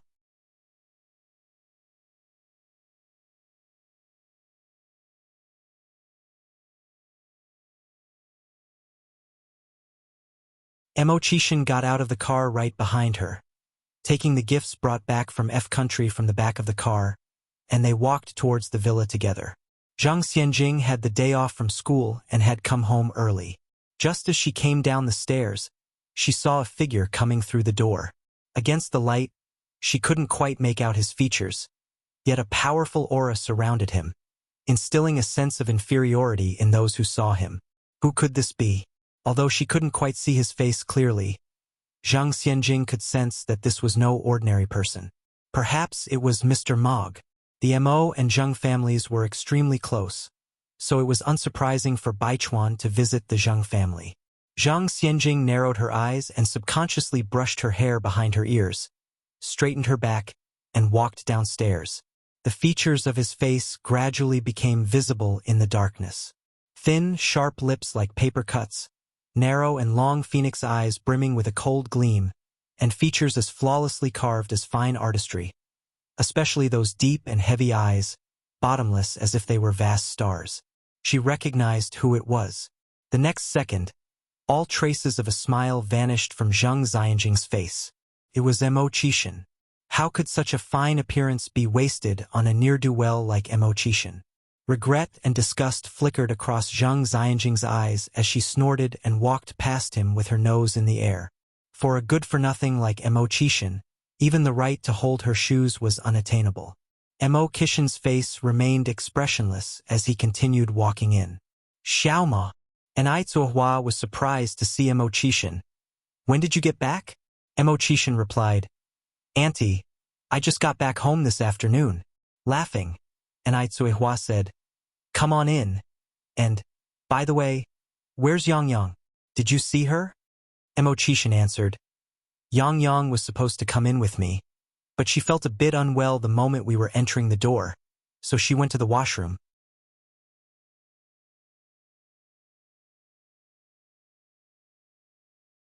Chapter 861. Can you get first place like this? _2. Emochishin handed the items in his hand to Aizuhua.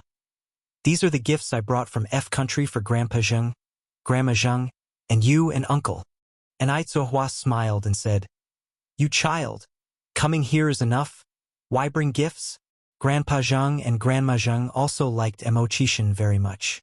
Although Emochishin's reputation wasn't good, he was truly good to Aiyang and, based on their understanding of him over time, Emochishin wasn't as difficult as the rumor suggested. As long as Aiyang had no objections, neither did they as the elders. Soon after, Aiyang walked in from outside. That evening, after Emochishin had some drinks, Aiyang drove him home. This time she didn't speed but drove leisurely. The car didn't have the air conditioning on, all the windows were down, and a gentle breeze flowed in, making it pleasantly refreshing. While driving, Aiyang started discussing Wu Yenyun with Emochishin. Emochishin said, If she really is your second sister, then your third and fourth sisters must still be around too. Aiyang nodded. Hopefully. By the way, tomorrow is Sunday. I just recognized Yanyan's parents as my godparents, so how about I take you to visit them tomorrow? Sure. Despite the slow speed of the car, it didn't take long to arrive at the Mo family's house. Since they were already there, and I Yang went in with Mo Chishan, planning to greet Mr. and Mrs. Mo. Seeing I Yang, Mr. and Mrs. Mo were very happy. Yang is here. Come in, come in. We just got a few kilograms of green husk lychees this afternoon from Officer Wu, and I saved half for you, planning to send them over in a couple of days. And I Yang loved lychees, and hearing they were green husk lychees excited her even more. Are they Guelu from Zhengqing? Yes, the Guelu from Zhengqing. They're very sweet and even seedless. Green husk lychees were the most expensive among lychee varieties. And I Yang remembered once, in her previous life, a single green husk lychee was auctioned for a record high price of 550,000. After many years, tasting green husk lychees again transported an I Yang momentarily back to the future. Mo Chishan peeled the lychees and placed them on a plate, one after another, quickly filling up a large plate. And I Yang hurriedly said, Okay, Big Brother Mo, I can't eat that much after dinner. Do you not want to eat pomegranate? Mo Chishan picked up a pomegranate. And I Yang shook her head. No. Mo Chishan smiled and asked, Is there any fruit you don't eat? And I Yang responded, Pomegranates require spitting out seeds. It's too much hassle. Lychees are more convenient. Mo Chishan smiled, took a pomegranate, and slowly started peeling it. His handsome hands clearly defined against the bright red pomegranate, making them particularly striking. Hearing the noise downstairs, Xiao Yingying immediately ran down. She had been staying at the Mo family's house for the past few days, hoping to meet Mr. Mog, so she always rushed over whenever there were visitors at the Mo family's house to see if it was Mr. Mog. Seeing Mo Chishan, Xiao Yingying's face couldn't hide her disappointment. Xiao Yingying, like an eggplant hit by frost, didn't even want to greet Mo Chishan and listlessly walked back upstairs. Mr. and Mrs. Mo didn't like Xiao Yingying much either, because the girl lacked manners, barely greeting them and always acting as if someone owed her millions. If she wasn't Mo Baichuan's cousin, they would have kicked her out long ago. Just then, noises sounded from outside. Mrs. Mo stood up and said, It must be Baichuan coming back. I'll go have a look. Sure enough, it was Mo Baichuan. Mo Baichuan had been staying at the base, and he hadn't expected to see Mo Chishan and Ni Yang upon his return. Your Uncle Six came back today, and Yang is here too. Go greet them. Okay. Mo Baichuan took off his white gloves and walked into the living room. Uncle Six. Mo Chishan nodded slightly. My nephew is back. Didn't you see your Aunt Six? Ni Yang greeted. Nephew, would you like some lychees? What was this back and forth exchange about? Mo Baichuan frowned. I don't eat them. Oh. Ni Yang didn't say anything more and continued eating lychees, just being polite. Mo Baichuan then asked, When did Uncle Six get home?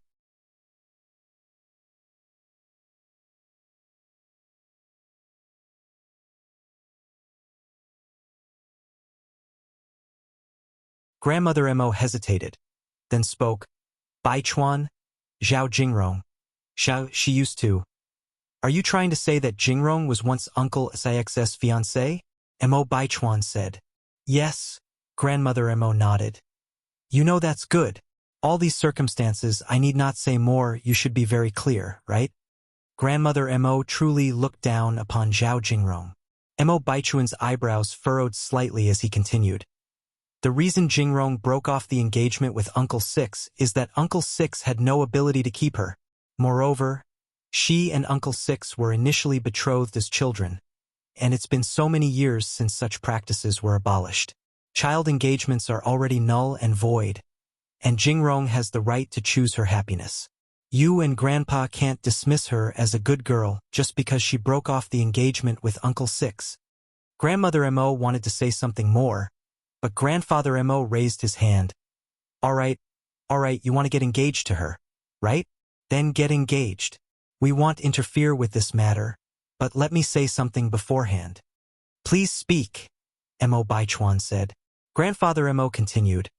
Since you have decided to get married, don't think about getting divorced later. Our Mo family can't afford to lose face like that. You can count on me, Mo Baichuan said. full of conviction. Grandfather Mo's expression was a bit gloomy, but in front of Ni Yang, who had been Mo Kishin's fiancée, it wasn't good to blast her openly. What if it scared the future daughter-in-law? Ni Yang didn't want to get involved in Mo Baichuan's business and, moreover, Mo Baichuan was too conceited. If she stayed any longer, he would likely get the wrong idea again, so she proposed to leave. Besides, she wasn't suited for staying in such a situation. "I'll take you," Mo Chishin said, packing the peeled pomegranate into a bag. Leaving, Mo Baichuan looked up at Ni Yang. Was Ni Yang feeling jealous? So she decided to leave.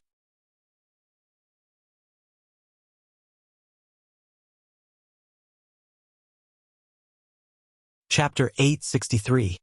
Can you get first place like this? _4. So, was Ni Yang's next step to figure out a way to sabotage his engagement with Zhao Jingrong?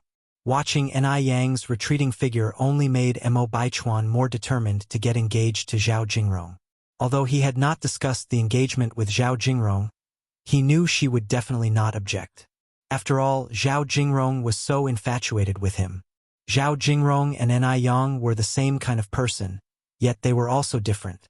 At least Zhao Jingrong dared to admit her feelings, while Ni Yang refused to openly acknowledge hers, only resorting to underhanded tactics behind the scenes.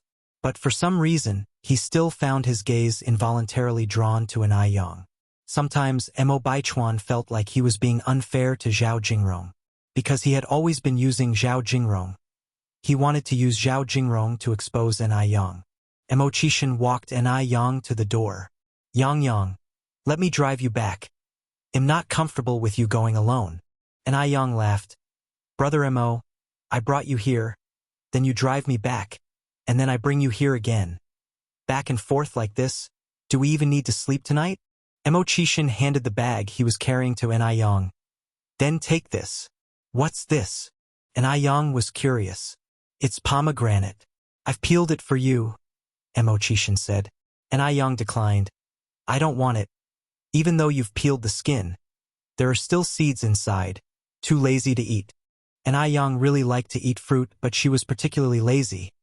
Fruits with lots of seeds like watermelon and pomegranate, she didn't want to bother with.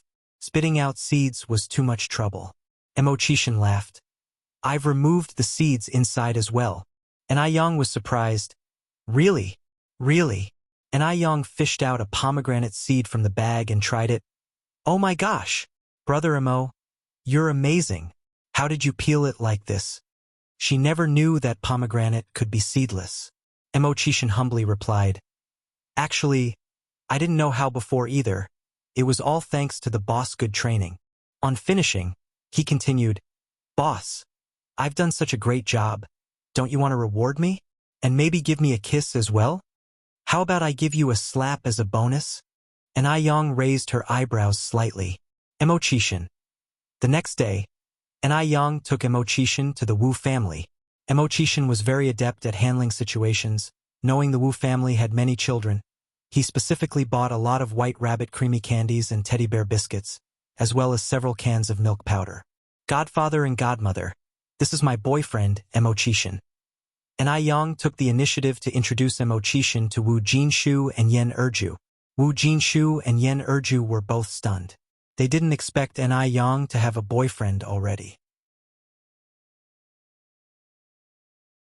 Mo Chishin reigned in his sharp aura and politely said, "Godfather and godmother, you can just call me Xiaoma. Xiaoma, come, take a seat. The house is a bit chaotic with so many kids around. Don't mind the mess." Yen Erju was the first to recover. After a while of playing, Wu Yenyun came back with her two brothers. Seeing Mo Chishin, Wu Yenyun froze, with only 4 words in her mind. Astonishingly beautiful. Throughout her life, she'd never seen anyone as good-looking as Mo Chishin. He was like a noble prince who had stepped out of royalty. Elegant and profound. Unapproachable. Ni Yang said, "Brother Mo, this is Yenyun, and these are her 2 brothers, Dalong and Erlong. Yenyun, this is my boyfriend, Mo Chishin." Hearing Ni Yang's introduction, Wu Yenyun quickly snapped back to reality. "Nice to meet you, brother-in-law." No wonder he was so handsome. He was N.I. Yang's boyfriend. In Wu Yanyan's mind, only someone like Mo Qishan deserved N.I. Yang. Mo Qishan nodded slightly. Hello? Wu Dalong and Wu Erlong followed suit with their greetings. Mo Qishan had brought them lots of tasty treats, and the two little guys really liked their new brother-in-law. After having lunch at the Wus, N.I. Yang and Mo Qishan left. In the car, N.I. Yang asked, So, what do you think? Does she look like my sister? Mo Qishan nodded. A bit similar, but not as beautiful as you. N.I. Yang had the classic peach blossom eyes, while Wu Yenyun had round apricot-shaped eyes. Both had very fair skin, and their temperaments were somewhat alike, but lacking that naturally effortless charm. You're just smooth talking. You won't know if I'm sweet until you taste it. Mo Qishan didn't give N.I. Yang a chance to reject him and leaned in for a kiss. Actually, N.I. Yang had noticed Mo Qishan really liked to kiss her, and his hands were always wandering.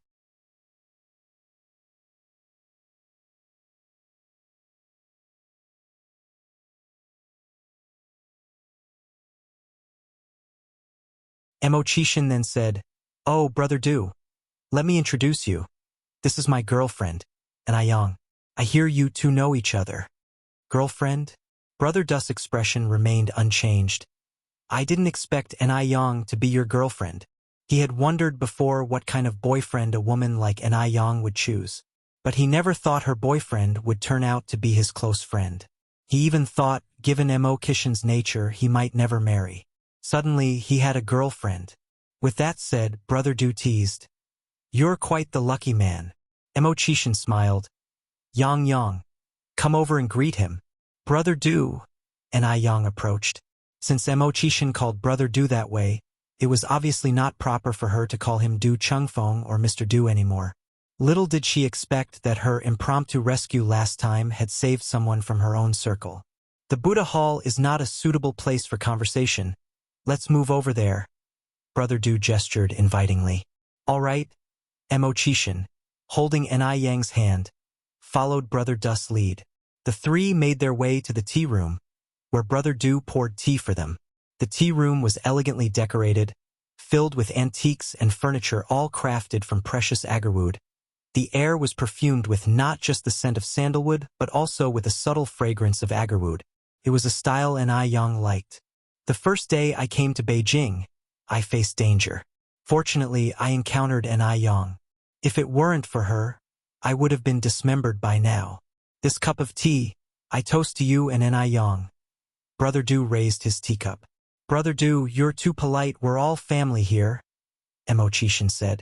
Brother Du continued, Pei Ji, when did you get back? I just came back yesterday, Mo Qishan replied. Brother Du set his cup down. I see you two seem ready for good news. Planning to get married soon?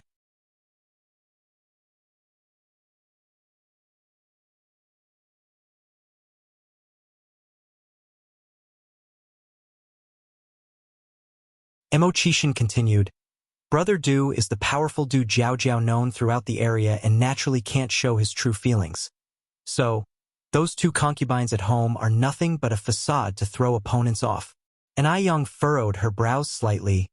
You mean, all this is fake? Mo Qishan nodded. Brother Du has never been a womanizer. N.I. Yang was a bit shocked, so I misunderstood him. But if that's the case, those two widowed concubines are really quite pitiful. Mo Qishan nearly choked on his own saliva. His wife sure spoke bluntly. They each get what they need, Mo Qishan continued. Brother Du needs them to mislead others. They need Brother Du's power. Being kept in Brother Du's residence ensures not only their lives are carefree, but also that their families rise in fortune as well. N.I. Yang nodded slightly. That makes sense. Mo Qishan continued. So if you need anything, you can go directly to Brother Du. N.I. Yang smiled and said, I shouldn't be able to trouble him with much. I know how capable you are. Mo Qishan pulled her into his arms. But Brother Du doesn't have many relatives or friends here. So if you have time, you could visit him in my place. N.I. Yang pinched his nose. Aren't you afraid I might run off with your Brother Du? Not scared, Mo Qishan continued. Brother Du has suffered a lot in his early years. He has experienced all facets of life, except warmth. If you visit often, you can at least keep him company and chat. In the case of anyone else, Emochishin would not dare take such a risk, but Du Jiaojiao was different. And I Yang nodded. Okay, I understand. So it's just about offering warmth? I'm really good at that. And I Yang often visited nursing homes in her past life to bring warmth to the lonely elderly. Such tasks were a piece of cake for her. Half a month before the college entrance exam, there was a mock exam. During the last two subjects, and I Yang felt a bit unwell, left many questions unanswered, and left the exam room early. When the results came out, and I Yang still ranked first in her year. With a total score of 650, and I Yang scored 590. Seeing the rankings, Li Wei breathed a sigh of relief. Although An Yang was first, she was only 5 points ahead of him. During the exam, he had a fever and wasn't feeling well, leaving some questions unanswered. If he had been in better shape.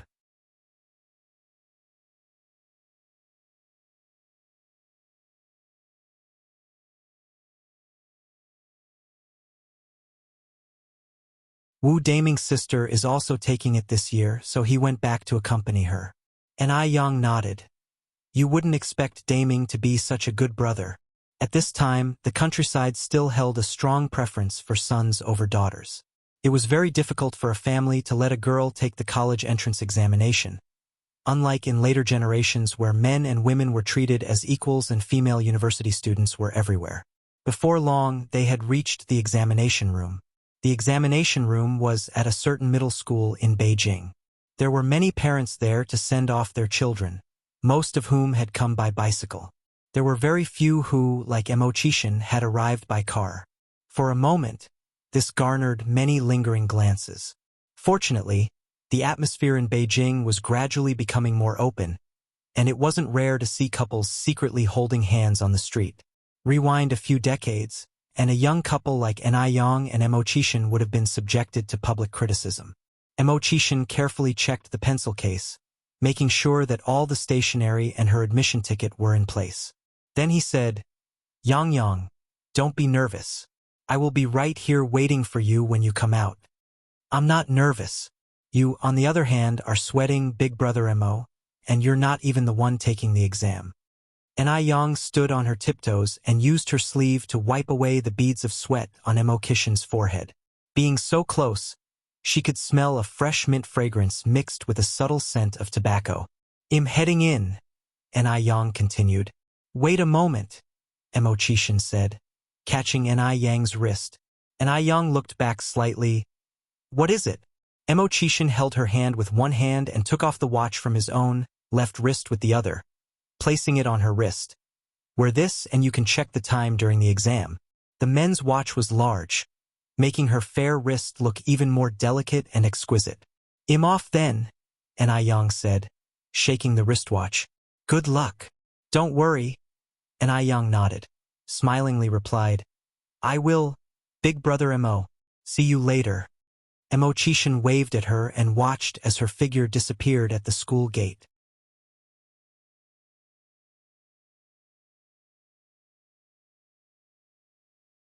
Chapter 867. Dominantly awesome, both cool and beautiful, _2. An Yang walked to the examination room with her things. The examination rooms of the 80s, although lacking the electronic gadgets of later generations and without the need for security checks, were still very solemn affairs. In a large classroom of 60 square meters, only 20 desks were placed, spaced generously apart. With 4 proctors on duty and rotating inspectors overseeing the room, cheating was all but impossible. An Yang's seat was by the window in the first group. As the exam had not yet begun, murmurs quickly spread from the surrounding. Beauties, regardless of the era, would always receive special treatment. My God! Which school is she from? She's so pretty. Idiot! Didn't you see the uniform? She's from Third City Middle School. Third City Middle School. Could she be the school beauty? Hearing the words, school beauty, someone curiously asked, what school beauty? The one from Third City Middle School. I think her name is An Yang. Our cousin goes there too, and he said that their school beauty is really amazing. She often ranks first. Really? Wow. The whispers rose and fell, but Yang, as if not hearing them at all, twirled a black pen in one hand and rested her chin in the other, gazing out the window. A breeze lifted her waterfall-like black hair as a serene expression rested on her clear-cut face. The room only returned to quiet when the proctor walked in with the exam papers. "Students, quiet down now," said the proctor. "Please place your pencil cases on the desks. We're going to start checking them." In the future, students would use transparent pencil bags during national college entrance exams. But at that time, there were none and pencil cases were standard.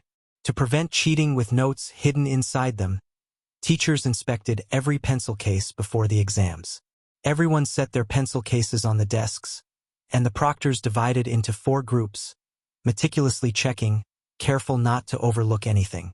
10 minutes later, the distribution of exam papers began.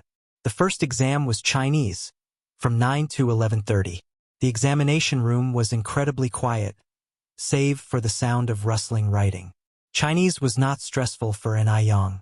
Even the text completion section posed no challenge, as the time spent studying Chinese texts had not been in vain. The essay portion was more interesting. It was to write an essay based on the philosophy contained within an ancient poem, with a self-determined stance and self-created title. The poem was Pear Blossoms by the Eastern Fence, by the Northern Song Dynasty poet, Su Shi. The most classic lines from the poem were, "Melancholic is the snow on the eastern fence.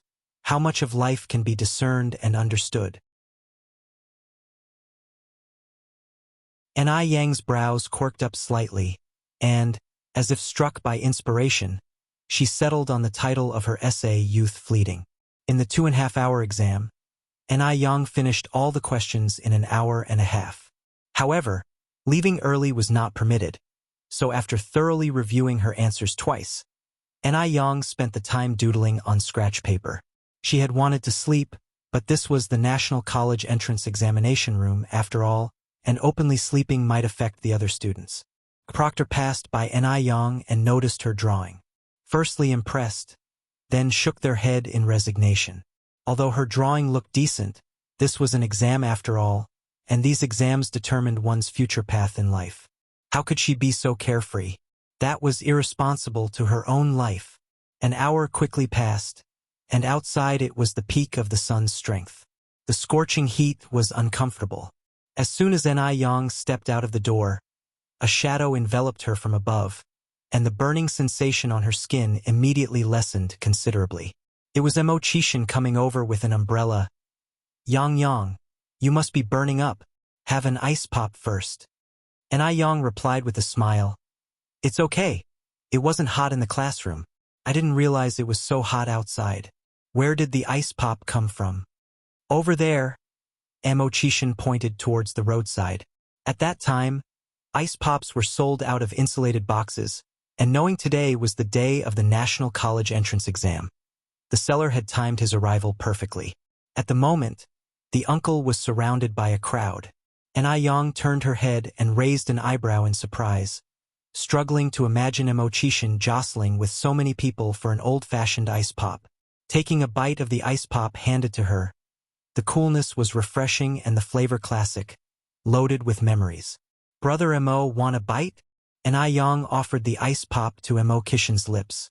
The two had already kissed, so sharing an ice pop was naturally not a concern, and moreover, Chishin had bought only one ice pop precisely to share it with Yang.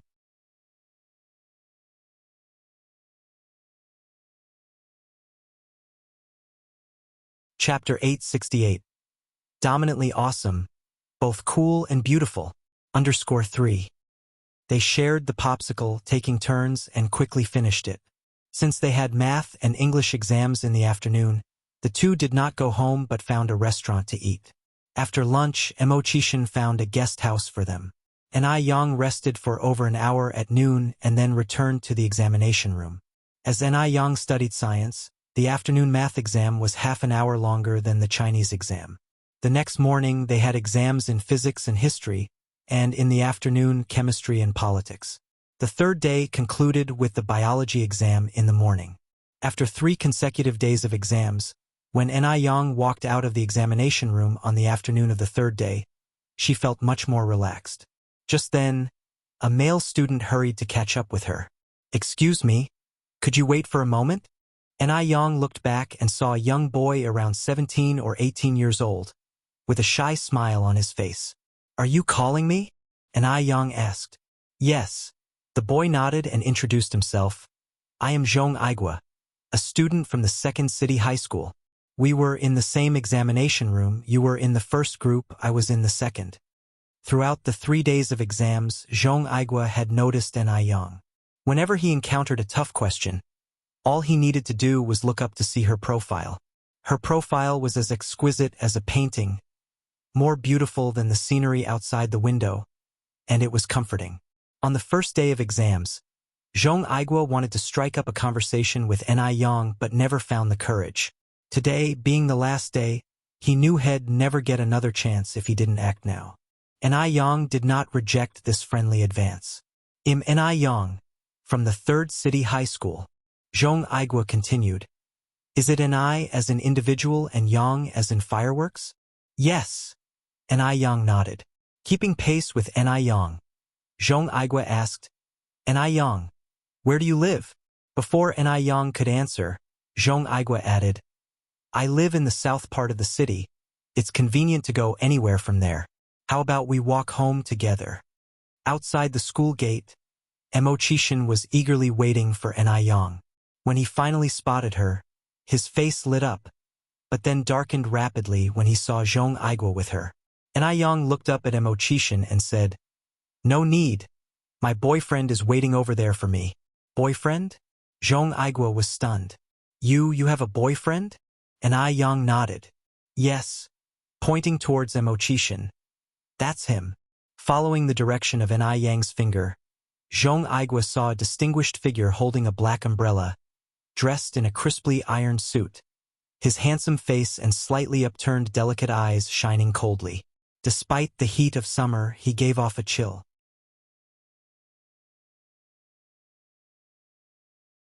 Zhong Aigua, frightened, withdrew his gaze, feeling a sudden inferiority. Such an outstanding man, how could he compete?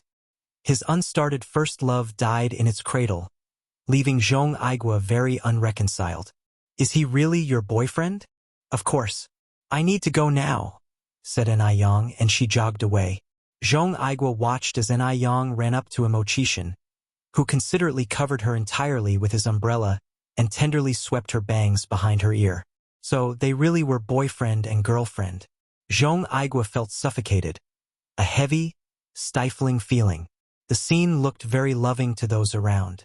In fact, Mo Chishan was using the opportunity to touch her hair to question Ni Yang. Yang, who was that just now?" His voice gradually filled with jealousy. Ni Yang, with a slight dimple showing, jested, "Oh my, who's spilled their vinegar here? It's so sour." Yang, do you think him too old?" Mo Chishan continued to inquire. There was a 10-year age difference between him and Ni Yang. Before confirming their relationship, he had always been worried about this. "Not at all." Seeing Mo Chishan turn serious, Ni Yang took his hand. "Mo, you are great. You are outstanding and handsome to boot. I wouldn't dislike you." "Really?" Mo Chishan asked. "Really?" Ni Yang nodded. Mo Chishan followed up, "Who was that person just now?" Ni Yang responded, "Just another student in the examination room. I don't even know his name." Ni Yang had a good memory, and she would not forget Mo Chishan easily. She said this just to cheer her Mr. Mo up.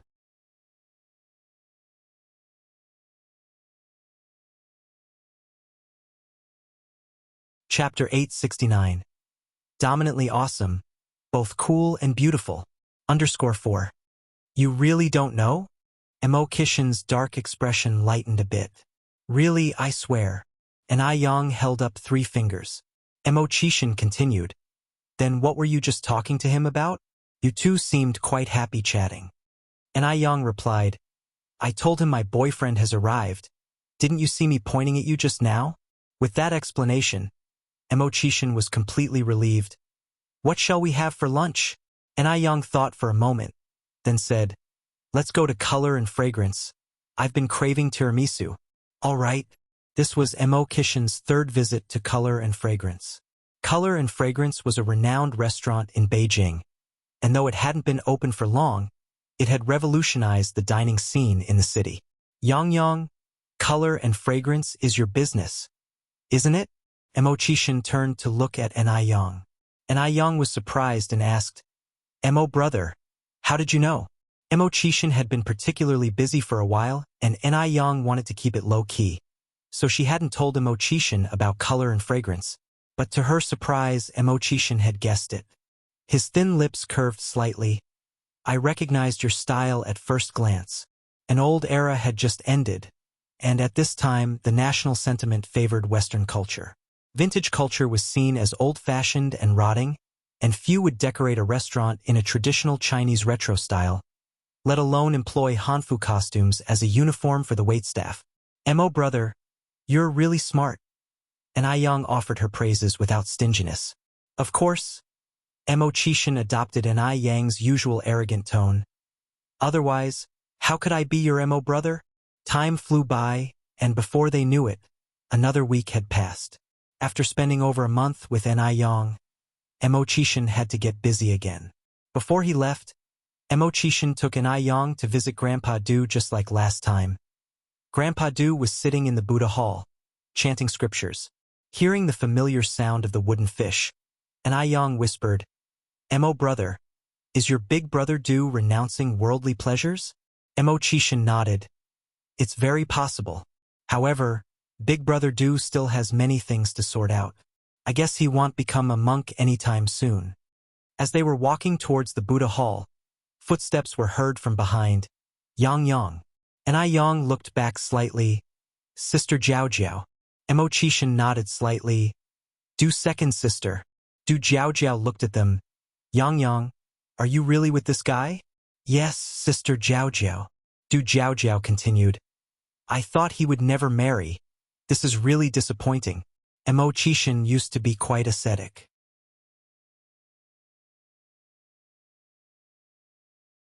Although Grandpa Du was not intent on celibacy, passing through a myriad of flowers without a single leaf touching him, Mo Kishin was thoroughly indifferent to women, not even having a female assistant around. At one point, Du Jiao Jiao doubted if there was something wrong with Mo Kishin's health. Otherwise, at his age, in the prime of life, how could he not like women? So when Du Jiao Jiao heard that Mo Kishin and Yang were together, she thought it was a joke made by Grandpa Du, but it turned out to be true. Mo Kishin remained composed. "Du second sister, you jest?" Du Jiao Jiao said with a smile. "Our Yang is so beautiful, you can't let her down." "Don't worry, Du second sister." Du Jiao Jiao went on. "I'm relieved with your words." While they were talking, Grandpa Du, holding Buddha beads, walked out from the Buddha hall. "Peiji is here." "Big brother Du," Du Jiao Jiao said. "The weather is nice today, not hot and with a breeze. A younger sister of mine came over, too. Why don't we sit in the garden?" "All right." Grandpa Du nodded. Yang and Mo Kishin were guests, and guests followed their host's lead, so naturally, they had no objections.